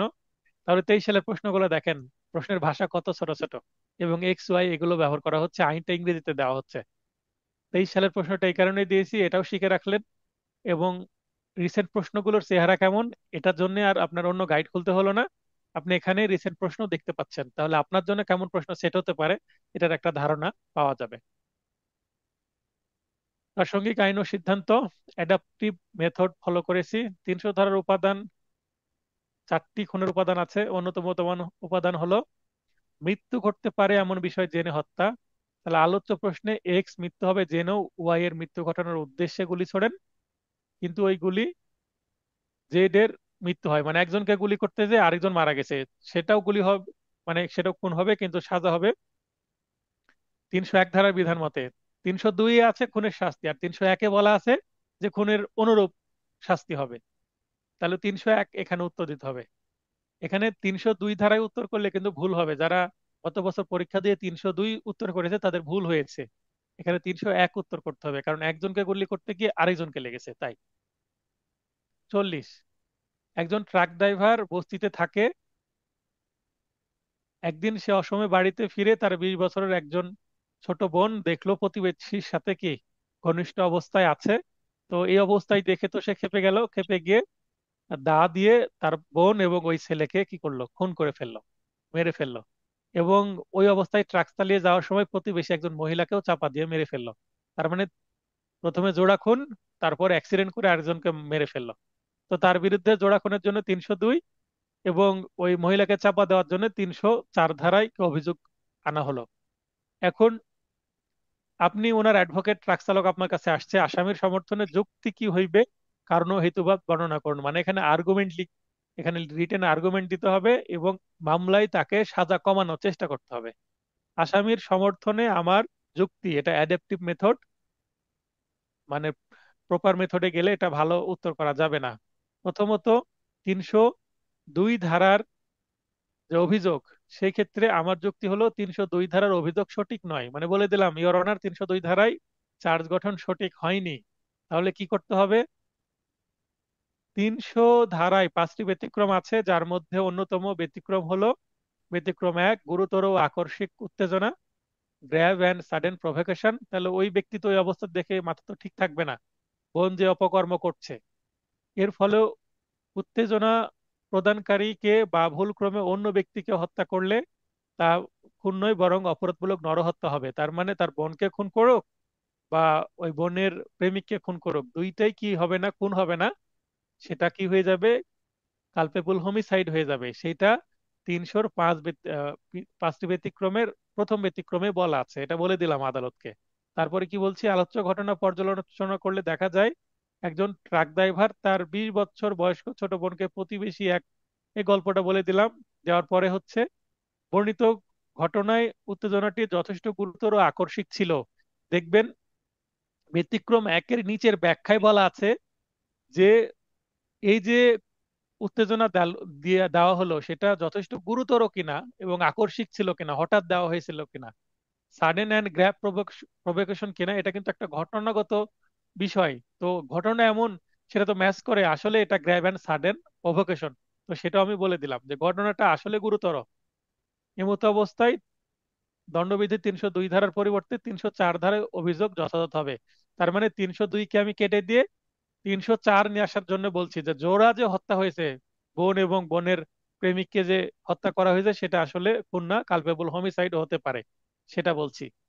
এরপরে আসি দণ্ডবিধির 403 ধারা, সরি 304 ধারার যে অভিযোগ, অর্থাৎ ওই যে মহিলাকে ট্রাক চাপা দিয়ে হত্যা করা, সেইটা কি কালপেবল হোমিসাইড কিনা, সেটা আমি বলছি এটাও কালপেবল হোমিসাইড না।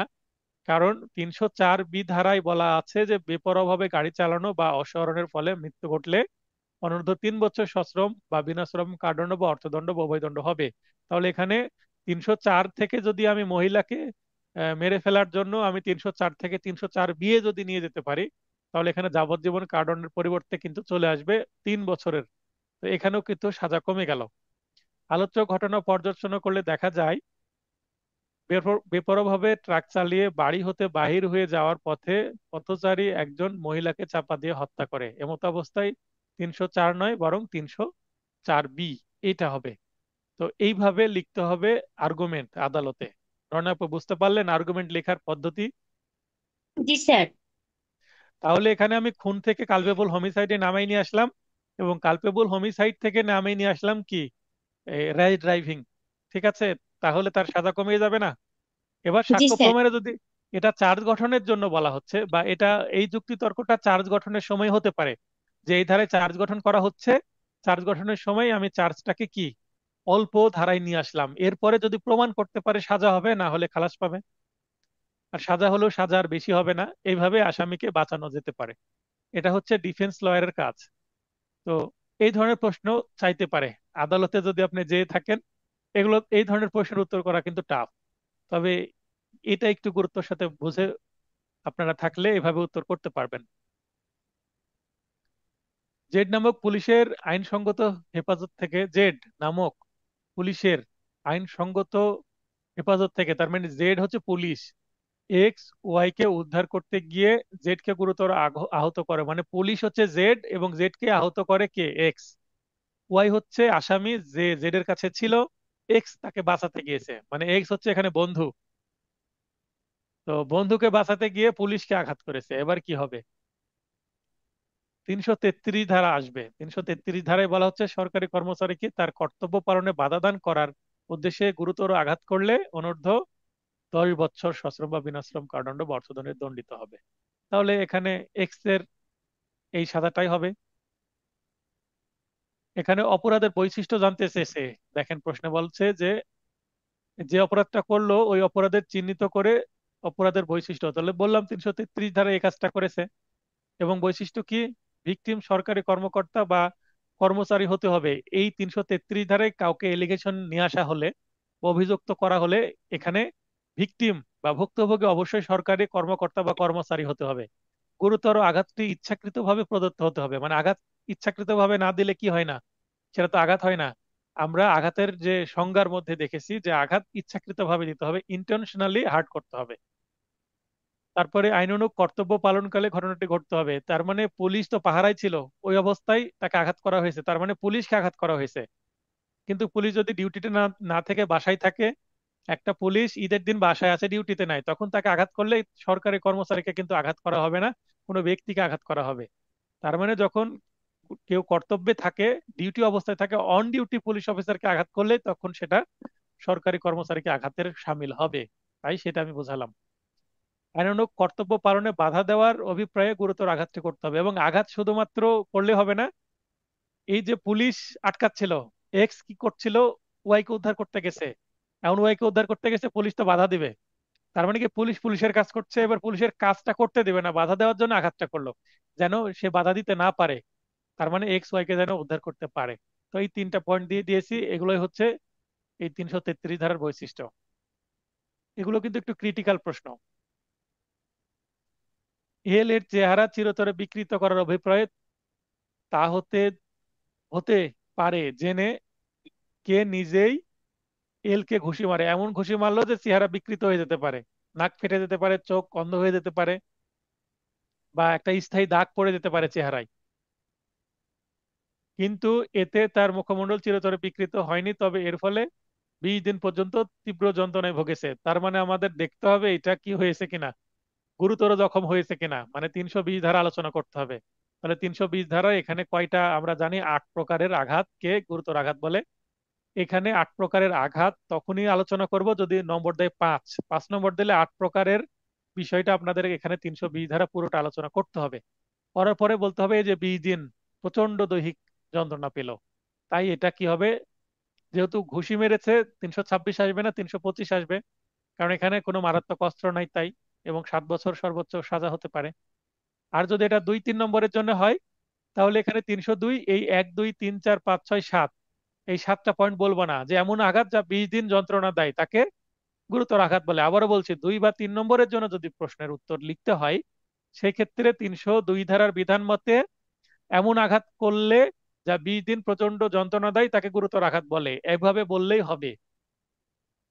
তাহলে ছোট করে 320 আলোচনা হয়ে গেল, জাস্ট যতটুকু লাগবে, যতটুকু রেলিভেন্ট বা ঘটনার সাথে ম্যাচ করে ততটুকু বলবো, কিন্তু 5 নম্বরের জন্য হলো পুরোটাই দিব। এ ইচ্ছাকৃতভাবে একটি ব্যক্তি মালিকানার গাড়িকে বাধা দেয়, মানে প্রাইভেট কার ইংরেজিতে, যাতে 4 ব্যক্তি ভ্রমণ করছিল। তার মানে যে কারের মধ্যে 4 জন আছে, কারকে বাধা দেওয়া মানে কি, ওই ব্যক্তি 4 জনকে বাধা দেওয়া, তার মানে কি এখানে কি রেস্টেন করেছে বা বাধা, অবৈধ বাধা প্রদান। 339 ধারায় সংজ্ঞা আছে, কি বলা হচ্ছে, কোনো ব্যক্তিকে অপর ব্যক্তি কর্তৃক যে কোনো দিকে যেতে বাধা প্রদান করলে, যেদিকে যেতে বা চলাচলে উক্ত ব্যক্তিটির আইনানুগ অধিকার আছে, তবে এমন বাধাকে অবৈধ বাধা বলে। মনে করেন একটা ব্যক্তি রাস্তা দিয়ে যাচ্ছে, আমি তাকে বাধা দিলাম, তাহলে এইটা কি অবৈধ বাধা হবে। কিন্তু যদি পুলিশ বাধা দেয় চেক করার জন্য যে আপনার ড্রাইভিং লাইসেন্স আছে কিনা দেখেন, দেখান, তাহলে কিন্তু এটা কি হবে না, অবৈধ বাধা হবে না।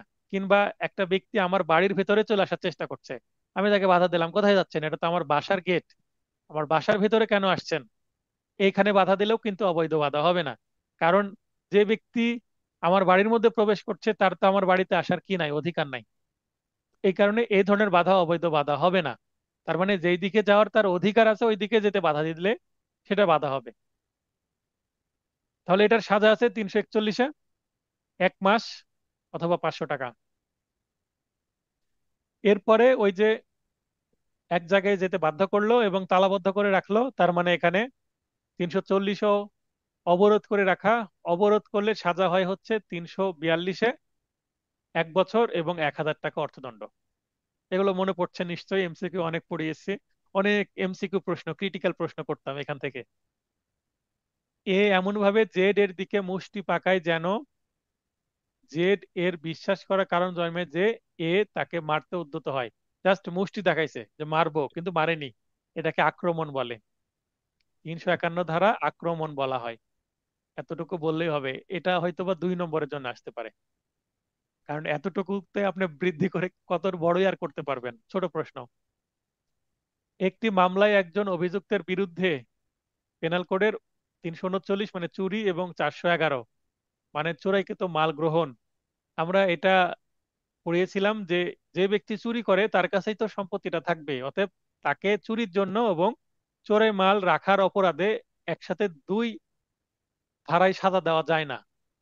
তো এই ধরনের কাজ করে ফেলছে ম্যাজিস্ট্রেট, যে ম্যাজিস্ট্রেট তাকে এই চুরি এবং চোরাই মাল রাখার জন্য 6 মাসের, চুরি করার জন্য 2 বছর আর চোরাই মাল রাখার জন্য 6 বছর 6 মাস, এই 2 বছর 6 মাস সাজা দিয়েছে দুইটা ধারায় আলাদা আলাদা করে। তো সেটা কি আইন সিদ্ধ হয়েছে বা আইনের বিধান পরিপন্থী হয়েছে কিনা বা সঠিক হয়েছে কিনা? আসলে সঠিক হয়নি। কেন সঠিক হয়নি? 338 ধারার চুরির সংজ্ঞা দেওয়া হয়েছে অত্র ধারা বিধান মতে, তাহলে চুরির সংজ্ঞা আমরা জানি। আর 410 ধারায় চোরাল মালের সংজ্ঞা দেওয়া হয়েছে।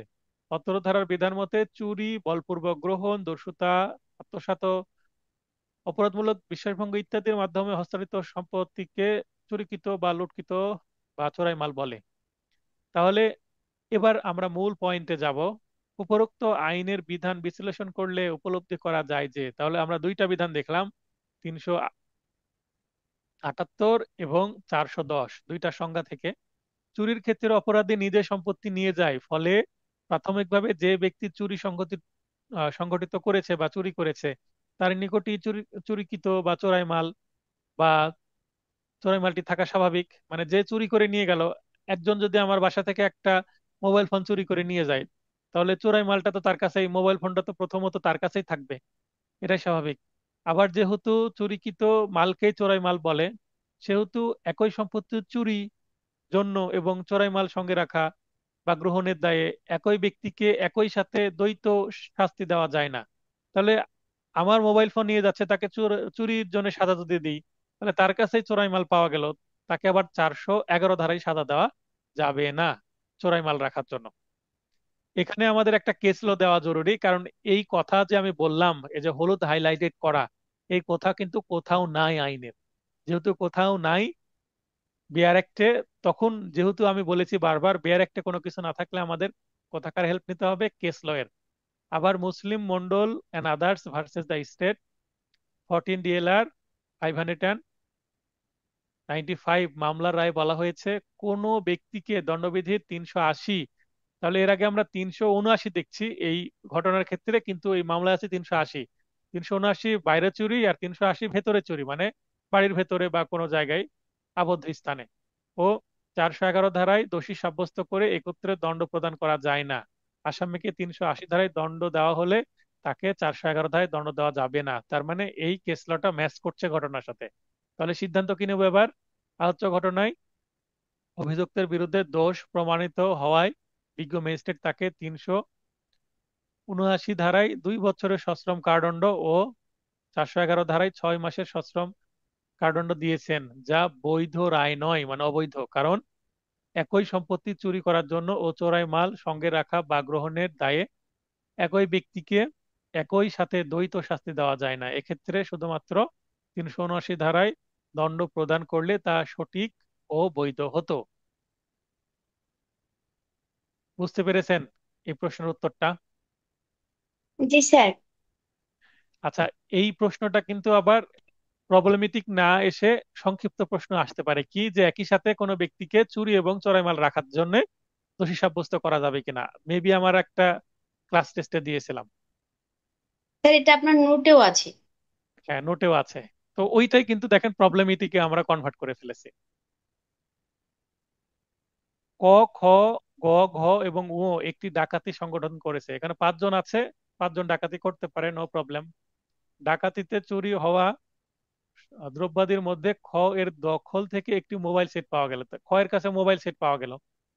আহ, আহ, চ এর দখল থেকে একটি স্বর্ণের গলার হার উদ্ধার করেছে। হারটি চুরি হওয়া দ্রব্য জেনেই তা ঘ এর নিকট থেকে নিয়েছে। তাহলে এখানে কিন্তু ডাকাত না, জাস্ট চোরাই মাল নিয়েছে। তাহলে লক্ষ্য করতে হবে 5 জনের মধ্যে এই খয়ের কাছে মোবাইল ফোন পাওয়া গেছে, সে ডাকাত এবং তার কাছে মোবাইল ফোন পাওয়াও গেছে, কিন্তু ডাকাত না, কিন্তু তার কাছে স্বর্ণের অলংকার পাওয়া গেছে, যেটা চোরের ওই ঘয়ের মানে ডাকাতে ঘয়ের কাছ থেকে নিয়েছে। তো এখানে এই পাঁচজন এবং এই চ যার কাছে স্বর্ণের গলার হার পাওয়া গেল, এই ছয়জনকে কিভাবে এই যে 395 এবং 412 ধারায় অভিযোগ গঠন করা যাবে এটা বলতে হবে। 411 ধারায় চোরাই মাল রাখা, আর 412 ধারা হচ্ছে ডাকাতিকৃত লুট ডাকাতিতে লুটকৃত সম্পদ রাখার দায়ে 412 ধারা আসে।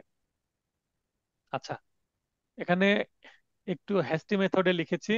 আলোচ্য ঘটনায় ক, খ, গ, ঘ এবং ও একটি ডাকাতি সংগঠন করে পাঁচজনের বিরুদ্ধে 395 ধারায় অভিযোগ গঠন করতে হবে। এক্ষেত্রে খ এর দখল থেকে একটি মোবাইল সেট উদ্ধার হওয়ার কারণে আলাদাভাবে কোনো ধারায় অভিযোগ গঠনের প্রয়োজন নেই, কারণ সে ডাকাত, তার কাছেই কি মোবাইল ফোন পাওয়া যাবে। তাই তো আগের যে একটু আগে উত্তর দেখলাম আমরা 46 নম্বর, সেটার সাথে কিছুটা মিল আছে। হ্যাঁ, আশা করি সবকিছু ঠিক আছে। শিবলি ভাই বলেন তো সবকিছু ঠিক আছে কিনা।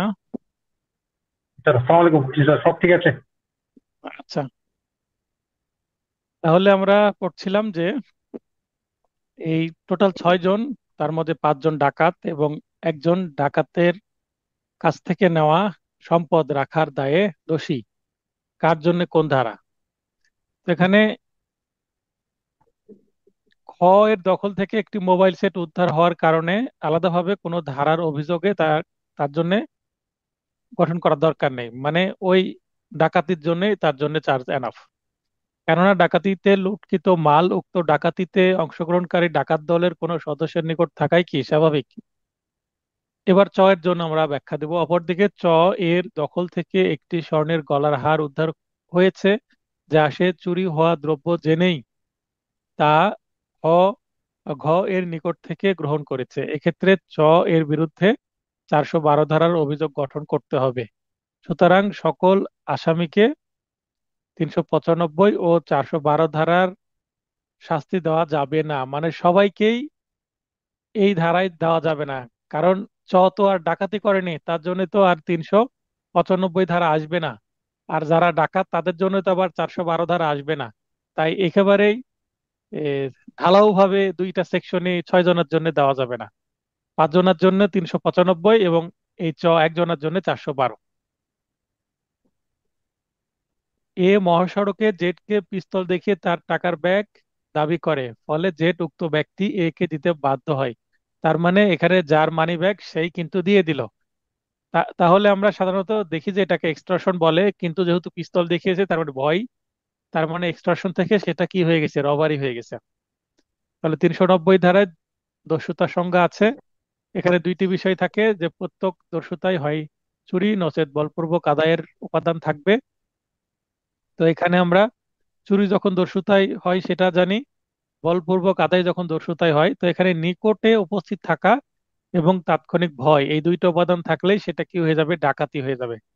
তাই সুতরাং এখানে আলোচ্য ঘটনায় মহাসড়কে জেড কে পিস্তল দেখিয়ে তার টাকার ব্যাগ দাবি করে, ফলে জেড উক্ত ব্যাগটা কে দিতে বাধ্য হয়। ঘটনাটা একটু রিপিট করছি, অর্থাৎ ঘটনাটিতে জেড এর নিকটে উপস্থিত থেকে পিস্তল এর মাধ্যমে তাৎক্ষণিক মৃত্যুর ভয় দেখিয়ে জেড এর অস্থাবর সম্পত্তি অর্থাৎ টাকার ব্যাগ অর্পণে বাধ্য করে। সুতরাং এটি স্পষ্ট যে পেনাল কোড এর 390 ধারার সংজ্ঞাধীন দস্যুতা সংগঠনের অপরাধ করেছে।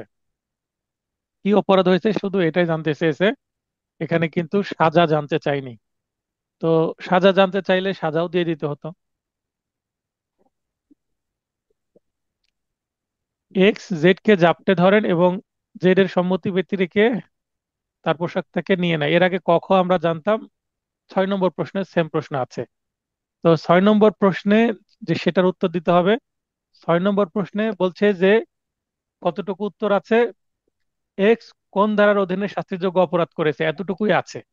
কিন্তু উক্ত অপরাধের জন্য শাস্তি কি হবে, তো শাস্তিটা তো আর 6 নম্বর প্রশ্নে নাই, তো শাস্তিটা আমি এখানে প্লাস দিয়ে এখানে যুক্ত করে দিয়েছি, মানে 6 নম্বর প্রশ্নের সাথে এই নিচের অংশটুকু অ্যাড হবে। 392 ধারায় ব্যবস্থিত সর্বোচ্চ শাস্তি অপরাধটি দিনের বেলা সংঘটিত হলে দিনের বেলা 10 বছর, আর রাতের বেলা যদি হয় তাহলে 14 বছর। দুইটা শাস্তি আমাদের দিতে হবে, কারণ প্রশ্নে উল্লেখ করা নেই দিনের বেলা না রাতের বেলা। 10 জন ডাকাত মারাত্মক অস্ত্র শস্ত্রে সজ্জিত হয়ে ইব্রাহিম মাস্টার বাড়ি গেল। ইব্রাহিম মাস্টার বলল বাড়ির লোকজনের গায়ে হাত দিও না, কিন্তু তাও শুনলো না। ইব্রাহিম মাস্টারকে গুলি করে হত্যা করে ফেললো। এখানে কি হবে? 396 ধারার সবাই শাস্তি যৌথ ভাবে হবে। তার মানে 10 জনের ডাকাতের বিরুদ্ধে পৃথক চার্জ গঠনের সুযোগ নেই। প্রশ্নে কি চাচ্ছে? বিচারের সময় আপনি ডাকাতদের বিরুদ্ধে কিভাবে পৃথক চার্জ গঠন করবেন? পৃথক চার্জ গঠন কি করা যায়? করা যাবে না। 396 ধারাতেই করতে হবে, বরং তাদের বিরুদ্ধে পিনাল কোডের 396 ধারায় চার্জ গঠিত করতে হবে। সবার বিরুদ্ধে একটা ধারাই হবে, পৃথক পৃথক ধারা এখানে নাই, ধারা একটাই। এ, এল, এম, এন, ও এবং পি, তাহলে 5 জন হয়ে গেল। ডাকাতি করছে নিশ্চয়, হ্যাঁ ডাকাতি। আর কে খুন করে ডাকাতি করার সময়? মালিককে। একই ধরনের প্রশ্ন। তবে লোকজনের চিৎকারে ডাকাত দল কোনো মালামাল নিতে পারেনি, তার মানে ডাকাতি ব্যর্থ হয়ে গেছে কিন্তু খুন হয়ে গেছে। ডাকাতি করতে যে খুন হয়ে গেছে কিন্তু ডাকাতি হয়নি। তার মানে এইটা অপরাধ করার ইন্টেনশন ছিল ডাকাতি, কিন্তু অপরাধটা হয়েছে মার্ডার। তাও এখানে 396 ধারা হবে। যদিও কোনো সম্পদ নিতে পারেনি, কারণ আমরা এখানে 391 ধারা এখানে যুক্ত করতে হবে। কি কারণে? ডাকাতির উদ্যোগ বা প্রস্তুতিও ডাকাতি বলে গণ্য, এটা বোঝানোর জন্য 391 ধারা বলতে হবে। এবং 396 ধারা চার্জ গ্রহণ করে বিচার করা যাবে, এটা বলতে হবে। দুইটা সেকশনই বলতে হবে।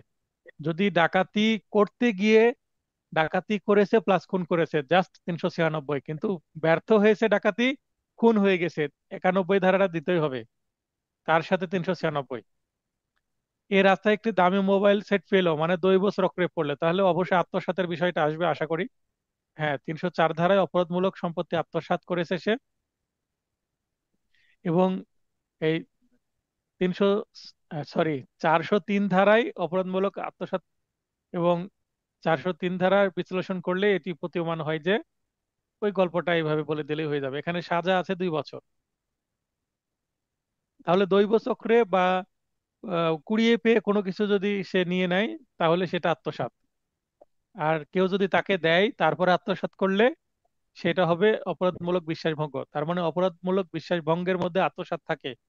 তাহলে আমরা যদি বলি একটা প্রশ্ন এভাবে, ব্যাখ্যামূলক প্রশ্ন, যে প্রত্যেক অপরাধমূলক বিশ্বাসভঙ্গের মধ্যে সম্পত্তি আত্মসাৎ থাকে, কিন্তু প্রত্যেক অপরাধমূলক সম্পত্তি আত্মসাতের মধ্যে অপরাধমূলক বিশ্বাসভঙ্গ থাকে না। ব্যাখ্যা করুন। তাহলে এটা কিন্তু এভাবে করতে হবে, দুইটা অপরাধের সংজ্ঞা দিয়ে দিতে হবে, দিয়ে ব্যাখ্যা করতে হবে। কারণ ক্রিমিনাল ব্রিচ অফ ট্রাস্টের মধ্যে কিন্তু মিস অ্যাপ্রিপিয়েশন লুকিয়ে থাকে। শুধু সম্পত্তিটা কিভাবে ট্রান্সফার হয়েছে তার শুধু পার্থক্য, তাছাড়া দুইটা একই রকম। ওই কারণে পাশাপাশি দুইটা সংজ্ঞা দেওয়া হয়েছে দুইটা সেকশনে। 403-এ একটা সংজ্ঞা এবং 405-এ আরেকটা সংজ্ঞা, কাছাকাছি দুইটা অপরাধের কথা বলা হয়েছে। এবার আমরা দেখবো অপরাধমূলক বিশ্বাসভঙ্গ। এর মালিক কিছু মালপত্র বিক্রি করে টাকা আনার জন্য একে পাঠায়। তাহলে মালিক নিজে থেকেই মালপত্র দিয়ে দিল, যেটা বিক্রয় করে নিয়ে আসো। হয়তো বা কোনো আম বিক্রয় করতে দিল, আম বিক্রয় করে তার ইনকাম হলো 10,000 টাকা, 10,000 টাকার দিল না মালিককে, আত্মসাৎ করে ফেললো। তাহলে এই যে আত্মসাৎ করলো, এই আত্মসাৎটা শুধু আত্মসাৎ না, এটা অপরাধমূলক বিশ্বাসভঙ্গ। কারণ মালিক বিশ্বাস করে দিয়েছিল, মালিকের বিশ্বাসটা ভঙ্গ করেছে, মানে সে মুনাফিকের কাজ করেছে।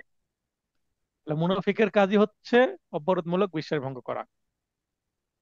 405 সংজ্ঞা। যদি এখানে সাজা চাইতো তাহলে আমাদের 508 বলতো। হ্যাঁ, এখানে 408 ধারা।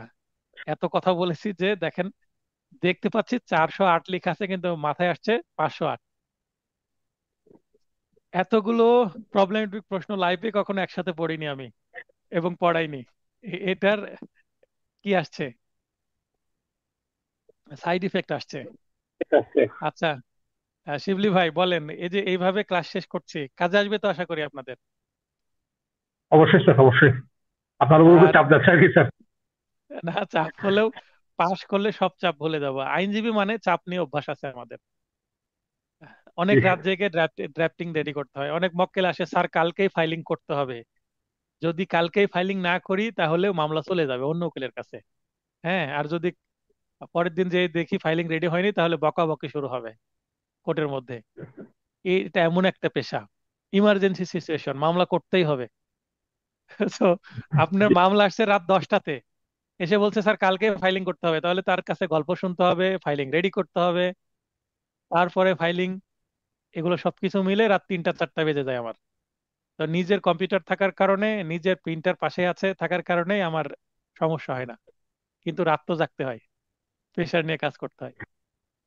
আচ্ছা, তাহলে এখানে 405-এ সংজ্ঞার কথা বলতে হবে, এবং এটা যে অপরাধমূলক বিশ্বাসভঙ্গ হয়েছে সেটা বুঝিয়ে দিতে হবে, এবং সাজাটা 408-এ। আমরা জানি 406, 407, 408 এই সেকশনগুলোতে কি আছে, অপরাধমূলক বিশ্বাসভঙ্গের বিভিন্ন পরিস্থিতিতে কার দ্বারা অপরাধ হয়েছে তার উপর ডিপেন্ড করে সাজা ধারাটা অ্যাপ্লাই হবে। তো এখানে চাকর কর্তৃক যদি অপরাধমূলক বিশ্বাসভঙ্গ হয়, আমরা ডেফিনেটলি জানি 408 ধারা।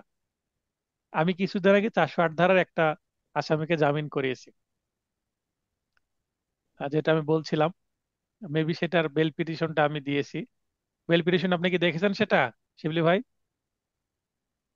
জি দেখেছি স্যার, দিয়েছেন।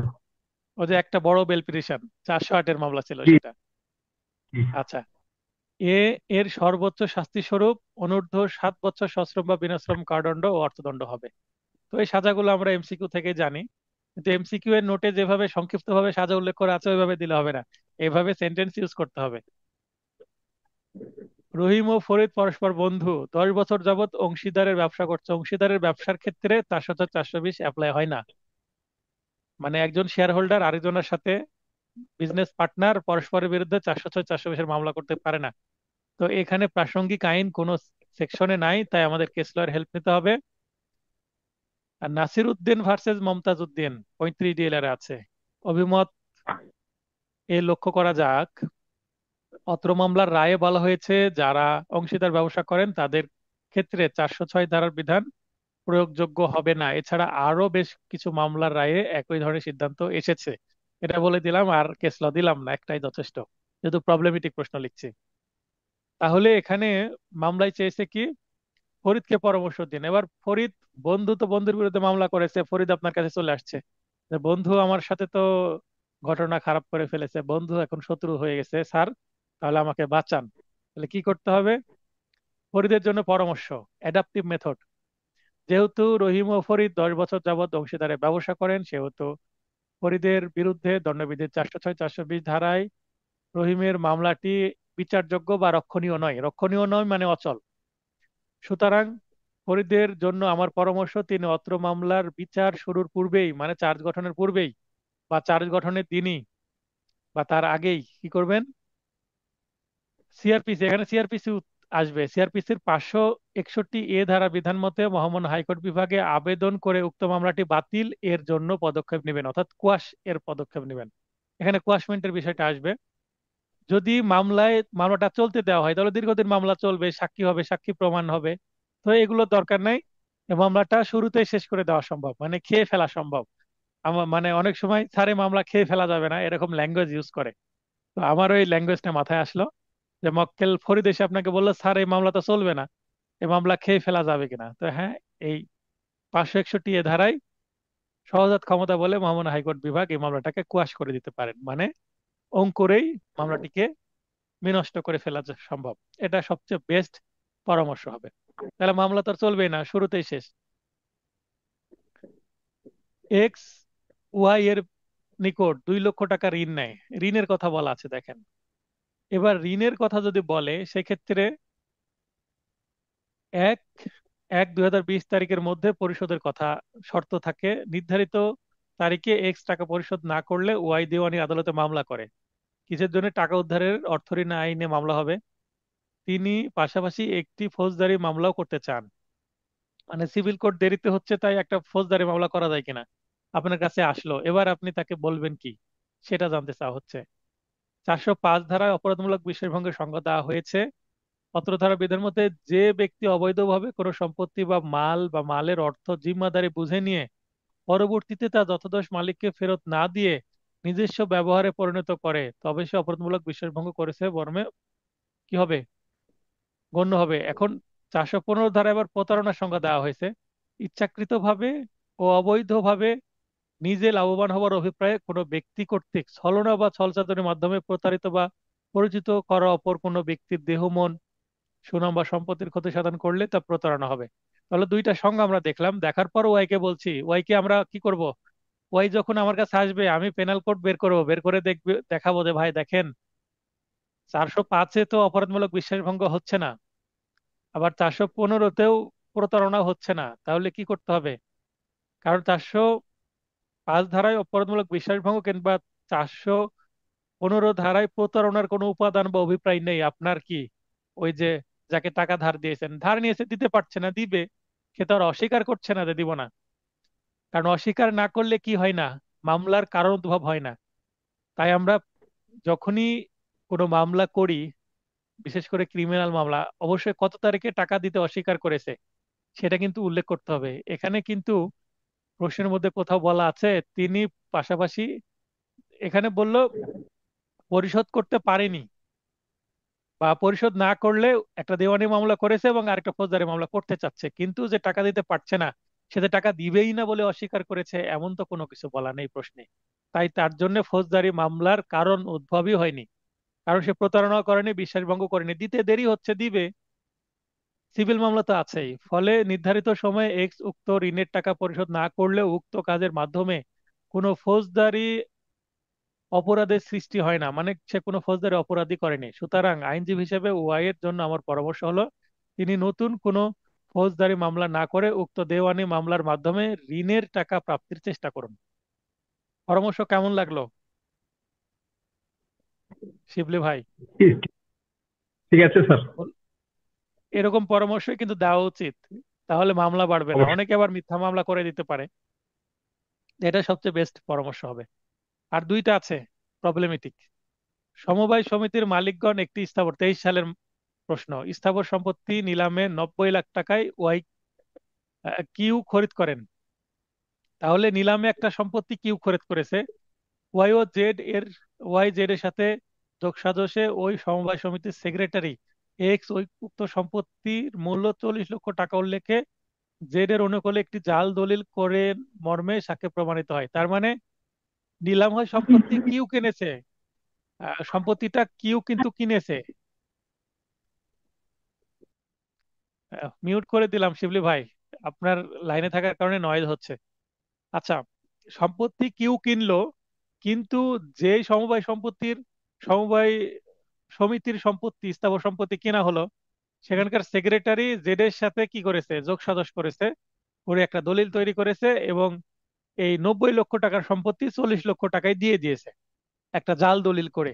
কিন্তু এখানে কিউ কিন্তু অলরেডি নিলামে সম্পত্তিটা কিনেছে, এবং যেন কিউ সম্পত্তিটা নিতে না পারে, এই সম্পত্তিটা আরেকজনকে দেওয়ার জন্য নিজেদের মধ্যে যোগ সাজশ করেছে। এক্স ওয়াই ও জেড কে পেনাল কোডের কোন কোন ধারায় দোষী সাব্যস্ত ও দণ্ড প্রদান করা যেতে পারে? দেখেন, এটা কিন্তু একটা 23 সালের প্রশ্ন, এটা যথেষ্ট ক্রিটিক্যাল প্রশ্ন, অনেকের বুঝতে সমস্যা হবে। আর এখানে সিভিল মামলার এসেন্স বা উপাদান লুকিয়ে আছে। তো একটা সিভিল মামলার মতন করে নিলামে বিক্রয়ের কথা বলে, মানে শুরু হলো সিভিলের মতন করে, শেষে আবার আসছে পেনাল কোড, মানে মামলা দুই ধরনের, অনেকে এটা ধরতেই পারবে না। তো এটা খুবই সিম্পল একটা জিনিস, ছোট করে উত্তর দিয়েছি যে 478 ধারায় প্রতারণা করার উদ্দেশ্যে জাল দলিল তৈরির মাধ্যমে জালিয়াতির অভিযোগে এক্স ওয়াই ও জেড কে দোষী সাব্যস্ত ও দণ্ডিত করা যেতে পারে। এটাই হচ্ছে সবচেয়ে বেস্ট উত্তর।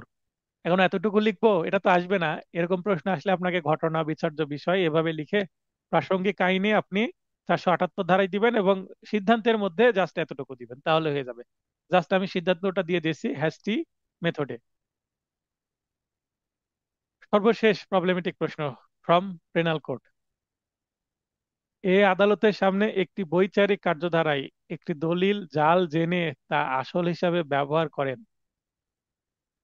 এ কোন ধারার অধীনে শাস্তিযোগ্য অপরাধ করেছে? উক্ত অপরাধের জন্য পেনাল কোডে ব্যবস্থিত সর্বোচ্চ শাস্তি কি?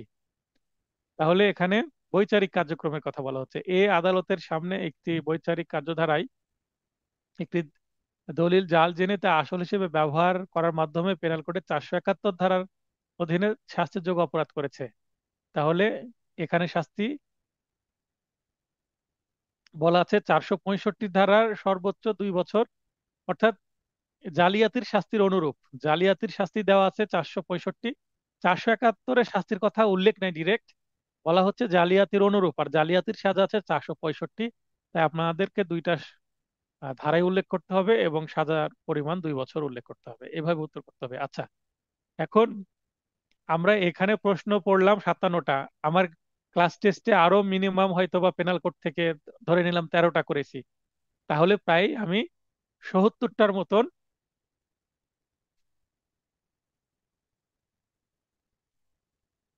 আচ্ছা, কে প্রশ্ন করতে চাচ্ছেন তিনি লাইনে আসেন, একটু আগে মেসেজ দিলেন। হ্যাঁ, হোসেন ভাই, আপনাকে তো লাইনে ডেকে লাভ হচ্ছে না, আপনি আসতে পারছেন না। আচ্ছা, উনি প্রশ্ন করেছেন 27 নং, খুনের শাস্তি হওয়ার পর আবার আঘাতের শাস্তি কেন হবে, কেন বিষয়টা বলেন। 27 নম্বর প্রশ্নে চলে যায়। ধন্যবাদ, আপনার প্রশ্ন করার স্টাইল সুন্দর হয়েছে, লাইনে আসার দরকার হলো না। আমরা 27 নম্বরে যাব।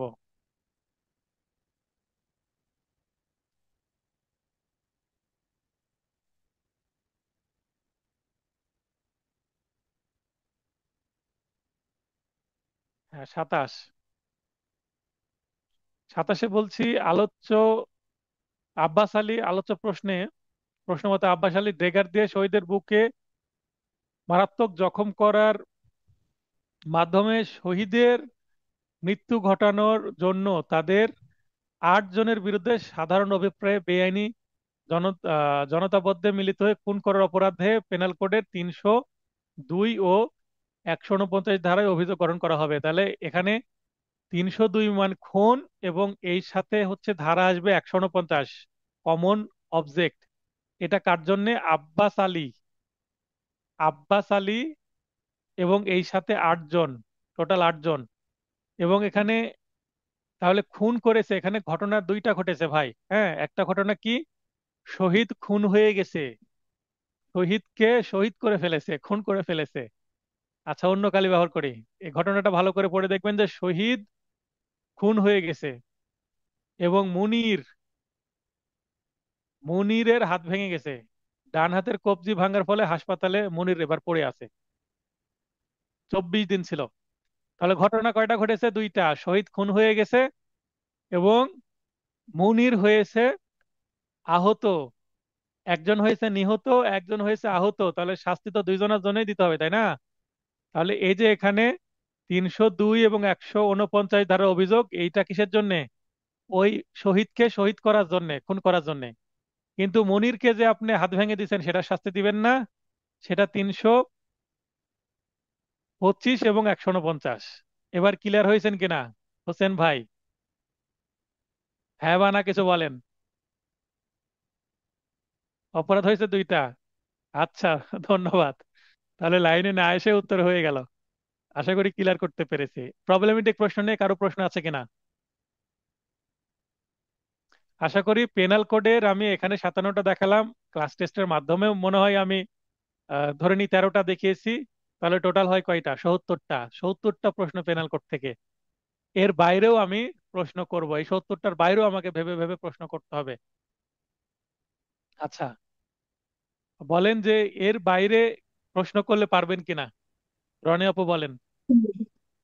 ইনশাল্লাহ স্যার, কারণ প্রশ্নের প্যাটার্ন তো আসলে আমরা বুঝতে যদি পারি, ভাষা তো আর কমন আসবে না। হুম। ভাষা কমন চাওয়াটাও ভুল, কিন্তু প্যাটার্নটা কমন আসলে ইনশাল্লাহ পারা যাবে।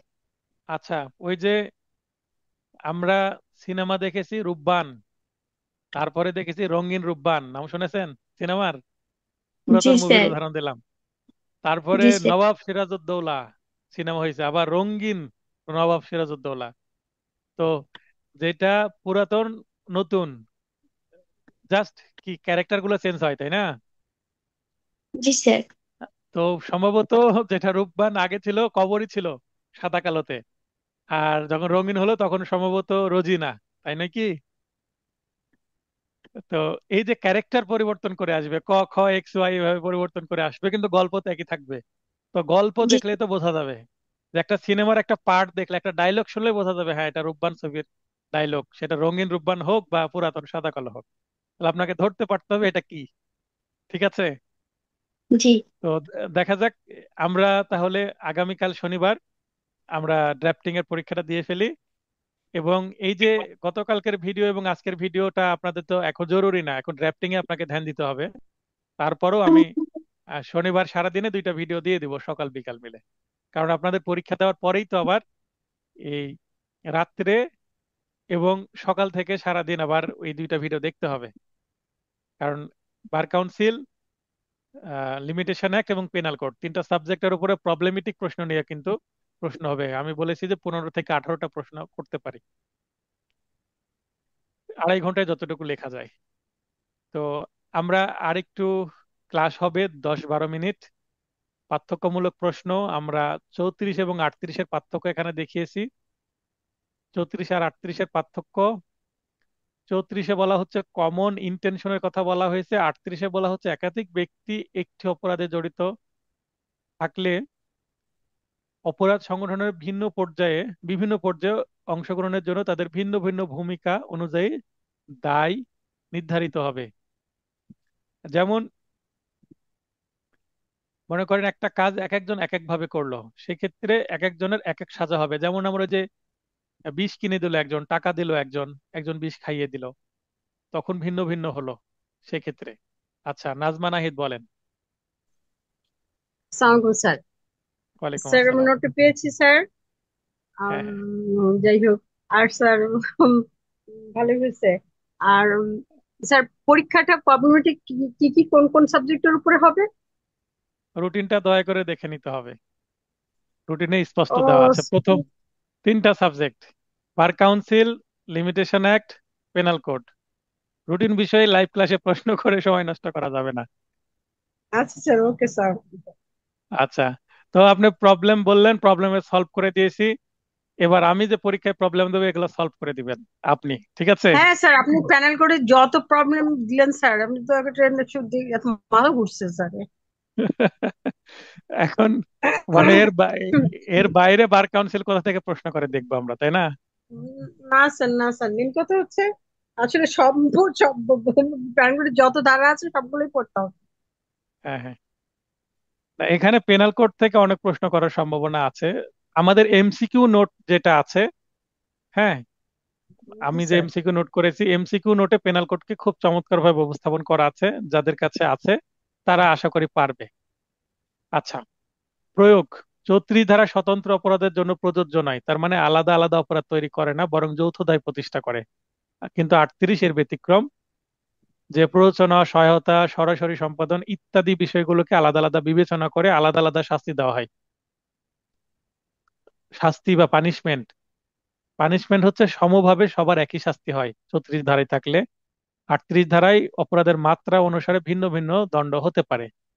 এবার 34, 107, 120A, তো 3টা যদি আসে, তো আমি আপনাদের এটা রিকমেন্ড করব যে 3টা যদি আসে তাহলে এটার জন্য নম্বর যদি কম থাকে তাহলে এভাবে ছক আকারে উপস্থাপন করবেন, শব্দ দিয়ে শেষ করবেন, বাক্য দেওয়ার দরকার নাই, তাহলে দ্রুত শেষ হবে। কিন্তু যদি নম্বর বেশি আসে, যেমন 3টা পার্থক্য চাইলো, একসাথে 3টা বিষয় পার্থক্য চাচ্ছে, 34, 107 এবং 120A, এই ধারাগুলোর বিধানের মধ্যে পার্থক্য। এ ধরনের ক্ষেত্রে যদি নম্বর কম থাকে 5 নম্বর জাস্ট ছক ইউজ করলে হবে, আর যদি নম্বর বেশি থাকে 10 নম্বর দিয়ে দেয়, তাহলে এই ছকে দেওয়া তথ্যগুলোকে সেন্টেন্সে কনভার্ট করতে হবে। শিরোনাম অভিন্ন অভিপ্রায় 34-এর, 107-এ অপরাধে প্ররোচনা বা সহায়তা, 120 হচ্ছে অপরাধমূলক ষড়যন্ত্র। এই অপরাধের ভিত্তিটা কি? অপরাধ সংগঠনের যৌথ অভিপ্রায়, মানে কমন ইন্টেনশন। অপরাধ সংগঠনের পরোক্ষ ভূমিকা, মানে নিজে কাজ করব না, অন্য কাউকে দিয়ে কাজ করাবো, মানে বসের মতন ভাব। আর এখানে গোপনে চুক্তি করা, কি চুক্তি? কোনো অপরাধের গোপন অবৈধ চুক্তি। দায়টা কেমন হবে? প্রত্যেকের সমান দায় 34-এর ক্ষেত্রে। 107-এ প্রত্যেকের অপরাধীর দায় সমান নাও হতে পারে, ভিন্ন ভিন্ন হতে পারে, পরিস্থিতি বলে দিবে, এটা ফিক্স না। প্রত্যেককে অপরাধের দায় সমান, 120-এও কিন্তু সমান দায়, এটা ফিক্সড। অপরাধের পর্যায়ে, অপরাধ সংগঠনকালে, মানে যখন অপরাধ হচ্ছে ইনস্ট্যান্ট ওই সময় অভিপ্রায় কি সেটা দেখা দেখা হয়। অপরাধ সংগঠনকালে বা পূর্বে হতে পারে, মানে অভিপ্রায় আগে পরে হতে আপনার সহযোগিতা আগেও করতে পারে, পরেও করতে পারে। অপরাধ সংগঠনের পূর্বে, তার মানে ষড়যন্ত্র সবসময় আগে প্ল্যান করা হয়। স্বতন্ত্র অপরাধ সৃষ্টি করে কিনা, স্বতন্ত্র অপরাধ হিসাবে বিবেচিত নয়। তার মানে 34 ধারায় যদি দুইজন মিলে বলে যে হ্যাঁ আমরা কি করব, অমুককে খুন করব, এই করব ওই করব, কিন্তু বাস্তবে কিছুই করলো না, তাহলে সেটা কখনো অপরাধ হবে না। কারণ সেটা মনের ইচ্ছা একজন আরেকজনের কাছে প্রকাশ করছে, ইন্টেনশন প্রকাশ করলে সেটা কিছু হয় না, স্বতন্ত্র অপরাধ হিসাবে বিবেচিত। যদি কেউ একজন আরেকজনকে বলে খুন করে আসো, এই বললেই কিন্তু কি হবে, খুনের প্ররোচনার দোষী হবে। একটু আগে আমরা প্রবলেমেটিকের মধ্যে দেখলাম, অপরাধের আর রাজি না হলেও। তার মানে এই করার জন্য এটা স্বতন্ত্র বা পৃথক অপরাধী হয়ে যাবে, পৃথক অপরাধ হিসাবে বিবেচিত। মানে ষড়যন্ত্র করলেও অপরাধ হবে। রাষ্ট্রের বিরুদ্ধে যদি ষড়যন্ত্রে কেউ লিপ্ত হয়, তাহলে তাদেরকে কিন্তু অপরাধী হিসেবে ধরা হবে। সক্রিয় অংশগ্রহণ, অপরাধ সংগঠনে সক্রিয় অংশগ্রহণ আবশ্যক। অ্যাক্টিভ পার্ট প্লে সবারই থাকতে হবে, না হলে 34 ধারা আসবে না। অপরাধ সংগঠনে সক্রিয় অংশগ্রহণ আবশ্যক নয়, মানে থাকতেও পারে নাও থাকতে পারে। অপরাধ সংগঠনে সক্রিয় অংশগ্রহণ আবশ্যক নয়, তার মানে এখানেও দরকার হয় না। কেউ ষড়যন্ত্র, 5 জন মিলে ষড়যন্ত্র করলো, 2 জন মাঠে নামলো, 3 জন বাড়িতে বসে থাকলো, তাও হয়ে যেতে পারে অপরাধী। দণ্ড কেমন হবে, মূল অপরাধের সমান হয়। 34 এবং 302 একসাথে, মূল অপরাধের সমান বা কমও হয়, অনেক সময় অর্ধেক হয় সাজা অ্যাবেটমেন্টের ক্ষেত্রে। এখানে পৃথক আলাদা, ষড়যন্ত্রের জন্য পৃথক দণ্ডর বিধান আছে। অপরাধ করার প্রচেষ্টা এবং অপরাধের প্রস্তুতি, এর মধ্যে পার্থক্য। মানে অ্যাটেম্পট এবং প্রিপারেশন। অপরাধ সংগঠনের জন্য প্রাথমিক ব্যবস্থা গ্রহণ, পরিকল্পনা করা, অস্ত্র সংগ্রহ করা বা সহযোগীদের সংগঠিত করা, সবাইকে একত্রিত করা।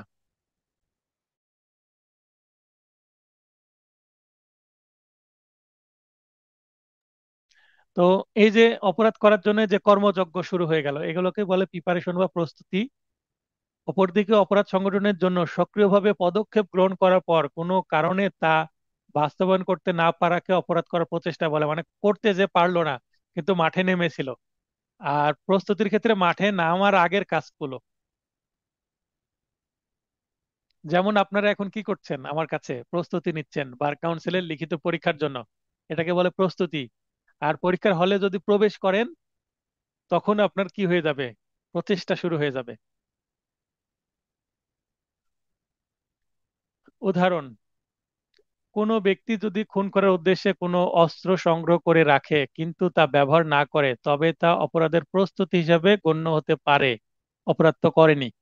পক্ষান্তরে কোনো ব্যক্তি যদি খুন করার উদ্দেশ্যে অন্য কোনো ব্যক্তির দিকে গুলি ছড়ে গুলি মেরে দিয়েছে, তার মানে চেষ্টা তো করেছে, এবং তা লক্ষ্যভ্রষ্ট হয়, তবে তা অপরাধ করার প্রচেষ্টা হিসেবে গণ্য হবে। তার মানে এখানে অ্যাটেম্প টু মার্ডার 307 চলে আসবে, এবং 307-এর জন্য আলাদা কি সাজা হবে। কিন্তু ওই অস্ত্র কিনে রাখার জন্য, সেই অস্ত্রটা যদি অবৈধ অস্ত্র হয়, অস্ত্র কিনা কাছে রাখাও তো একটা অপরাধ অস্ত্র আইনে, আর্মস অ্যাক্টে। অবৈধ অস্ত্র লাইসেন্স ছাড়া কাছে রাখা অপরাধ, সেটা ভিন্ন জিনিস। কিন্তু কেউ যদি বাড়িতে একটা চাকু কিনে রাখে, সেটা কিচেনে ব্যবহারের জন্য, সেটা তো নিশ্চয়ই অপরাধ না। স্বতন্ত্র অপরাধ, অপরাধ প্রস্তুতির ক্ষেত্রে স্বতন্ত্র কোনো অপরাধের সৃষ্টি হয় না। ওই যে চাকু কিনে রাখলে কোনো অপরাধ হবে না, কিন্তু অপরাধ করার প্রচেষ্টা, চাকু দিয়ে কাউকে যদি আঘাত করা হয় বা গুলি করা হয়, তাহলে সে আঘাতপ্রাপ্ত না হলেও, না লাগলেও অপরাধ হবে।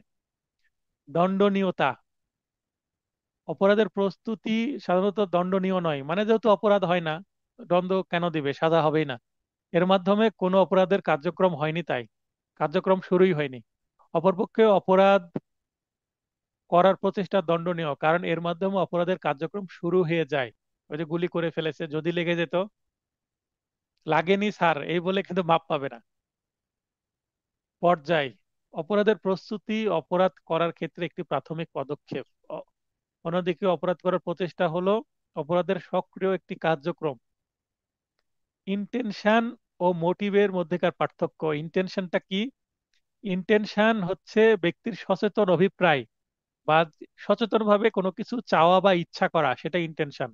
সে কোনো অপরাধ করতে চায়, এরকম ইন্টেনশন।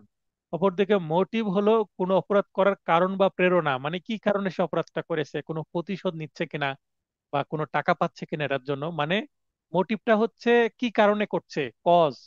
আর ইন্টেনশনটা হচ্ছে ইচ্ছা, কাজটি করবে। ভবিষ্যতের ইচ্ছা এরকম। প্রাসঙ্গিকতা, ইন্টেনশন কোনো অপরাধ প্রমাণের ক্ষেত্রে প্রাসঙ্গিক। মানে আমরা জানি অপরাধের বেসিক যে উপাদানগুলো আছে তার মধ্যে ইন্টেনশন, তারপরে ইন্টেনশন থাকাটা জরুরি, তারপরে ইনজুরি আঘাতপ্রাপ্ত হওয়াটা জরুরি, বা কোনো কাজ করতে হবে এরকম একটা জরুরি। ওই যে গিলটি মাইন্ড, তো গিলটি মাইন্ড ইন্টেনশন থেকে আসে। তো এটা প্রাসঙ্গিক, ইন্টেনশন ছিল এটা প্রমাণ করতে হবে, ইন্টেনশন প্রমাণ না হলে কিন্তু অপরাধ প্রমাণিত হয় না। কিন্তু মোটিভ কোনো অপরাধ প্রমাণের ক্ষেত্রে প্রাসঙ্গিক নয়, মানে মোটিভটা কোনো ম্যাটার না। তবে তদন্ত পরিচালনায় মোটিভ জানা জরুরি, কি কারণে সে অপরাধটা করেছে এটা জানলে তদন্তটা সুবিধা হয়, কিন্তু কি কারণে অপরাধটা করেছে এইটা কিন্তু প্রমাণের কোনো বিষয় না। এই কারণে অনেক সময় ডিফেন্স লয়াররা ইন্টেনশন এবং মোটিভের পার্থক্য করতে পারে না বলে জেরায় উল্টাপাল্টা প্রশ্ন করে। অপরাধের মৌলিক উপাদান, ইন্টেনশন অপরাধের মৌলিক উপাদানের মধ্যে অন্যতম প্রধান উপাদান, কিন্তু মোটিভ অপরাধের কোনো উপাদান নয়। উদাহরণ উদাহরণ দিলে বুঝতে পারবেন। আমি তাকে খুন করতে চাই, এটা মনের ইচ্ছা, মানে এই বাক্যে ইন্টেনশন প্রকাশ পাচ্ছে। আর আমি তাকে অর্থের জন্য খুন করতে চাই, তার মানে এই তাকে খুন করলে টাকা পাওয়া যাবে, কেউ না কেউ টাকা দিচ্ছে। তার মানে এখানে এই যে খুন করার কিন্তু ইচ্ছা তার নাই। প্রথম বাক্যে নিজের ইচ্ছা আছে তাকে খুন করতে, আর কিন্তু দ্বিতীয় বাক্যে টাকার জন্য, তার মানে তার টাকা পাওয়াটা হচ্ছে ইচ্ছা, তাকে খুন করাটা তার মুখ্য বিষয় না, টাকা পাওয়াটা তার হচ্ছে লক্ষ্য। তো এটা হচ্ছে তার মোটিভ, তাকে খুন করবে ঠিক আছে, তার পিছনের প্রেরণা কাজ করছে কি, কারণ খুন করতে পারলে সে টাকা পাবে। তার মানে পিছনের যে ঘটনা বা প্রেরণা বা মোটিভেশন যেটা কাজ করে, ওই মোটিভেশন থেকে কিন্তু মোটিভ আসছে। আমরা জানি প্রেরণার ইংরেজি কি, মোটিভেশন। তো মোটিভেশনের সংক্ষিপ্ত রূপই হচ্ছে মোটিভ, মানে কি কারণে আমি কাজটি করব। যেমন আপনারা প্রিপারেশন কেন নিচ্ছেন, আপনাদের একটা মোটিভ আছে, কি মোটিভ? যে আমি আইনজীবী হব, প্রত্যেকের স্বপ্ন আছে, আপনাদের প্রত্যেকের এম আছে, প্যাশন আছে। তো এই প্যাশনটা বিল্ড করতে আপনার মোটিভ কাজ করছে, যে আপনি এই এই করতে পারবেন, আপনার উদ্দেশ্য কাজ করছে। তো এই ইন্টেনশন এবং মোটিভের মধ্যে পার্থক্যটুকু বুঝতে পারলে বাস্তবে ডিফেন্স লয়ার হতে গেলে খুব ভালো কাজে আসবে আপনাদের। কারাদণ্ড, যাবজ্জীবন কারাদণ্ড, আমৃত্যু কারাদণ্ড। কারাদণ্ড 53 ধারায় আছে, যাবজ্জীবন কারাদণ্ড 53 ধারা আছে, আমৃত্যু কারাদণ্ড জেল কোডে আছে। আমৃত্যু কারাদণ্ডের কথা জেল কোডে বলা আছে, পেনাল কোডে নাই। দুই প্রকার কারাদণ্ড, সশ্রম বিনাশ্রম, সর্বদা সশ্রম যাবজ্জীবন। আর আমৃত্যু কারাদণ্ড সর্বদা সশ্রম, মেয়াদ 24 ঘন্টা হতে 510 ধারায় 24 ঘন্টার কারাদণ্ড হয় মাতাল ব্যক্তির। এবং কারাদণ্ড সর্বোচ্চ 14 বছর পর্যন্ত হয়, 14 বছরের উপরে কারাদণ্ডের বিধান নাই। আর যাবজ্জীবন কারাদণ্ড নির্দিষ্ট নয়, কারণ কোনো মানুষ কতদিন বাঁচবে সেটা তো জানা যায় না। আবার মৃত্যুর আগে যাবজ্জীবন কারাদণ্ড থাকাকালীন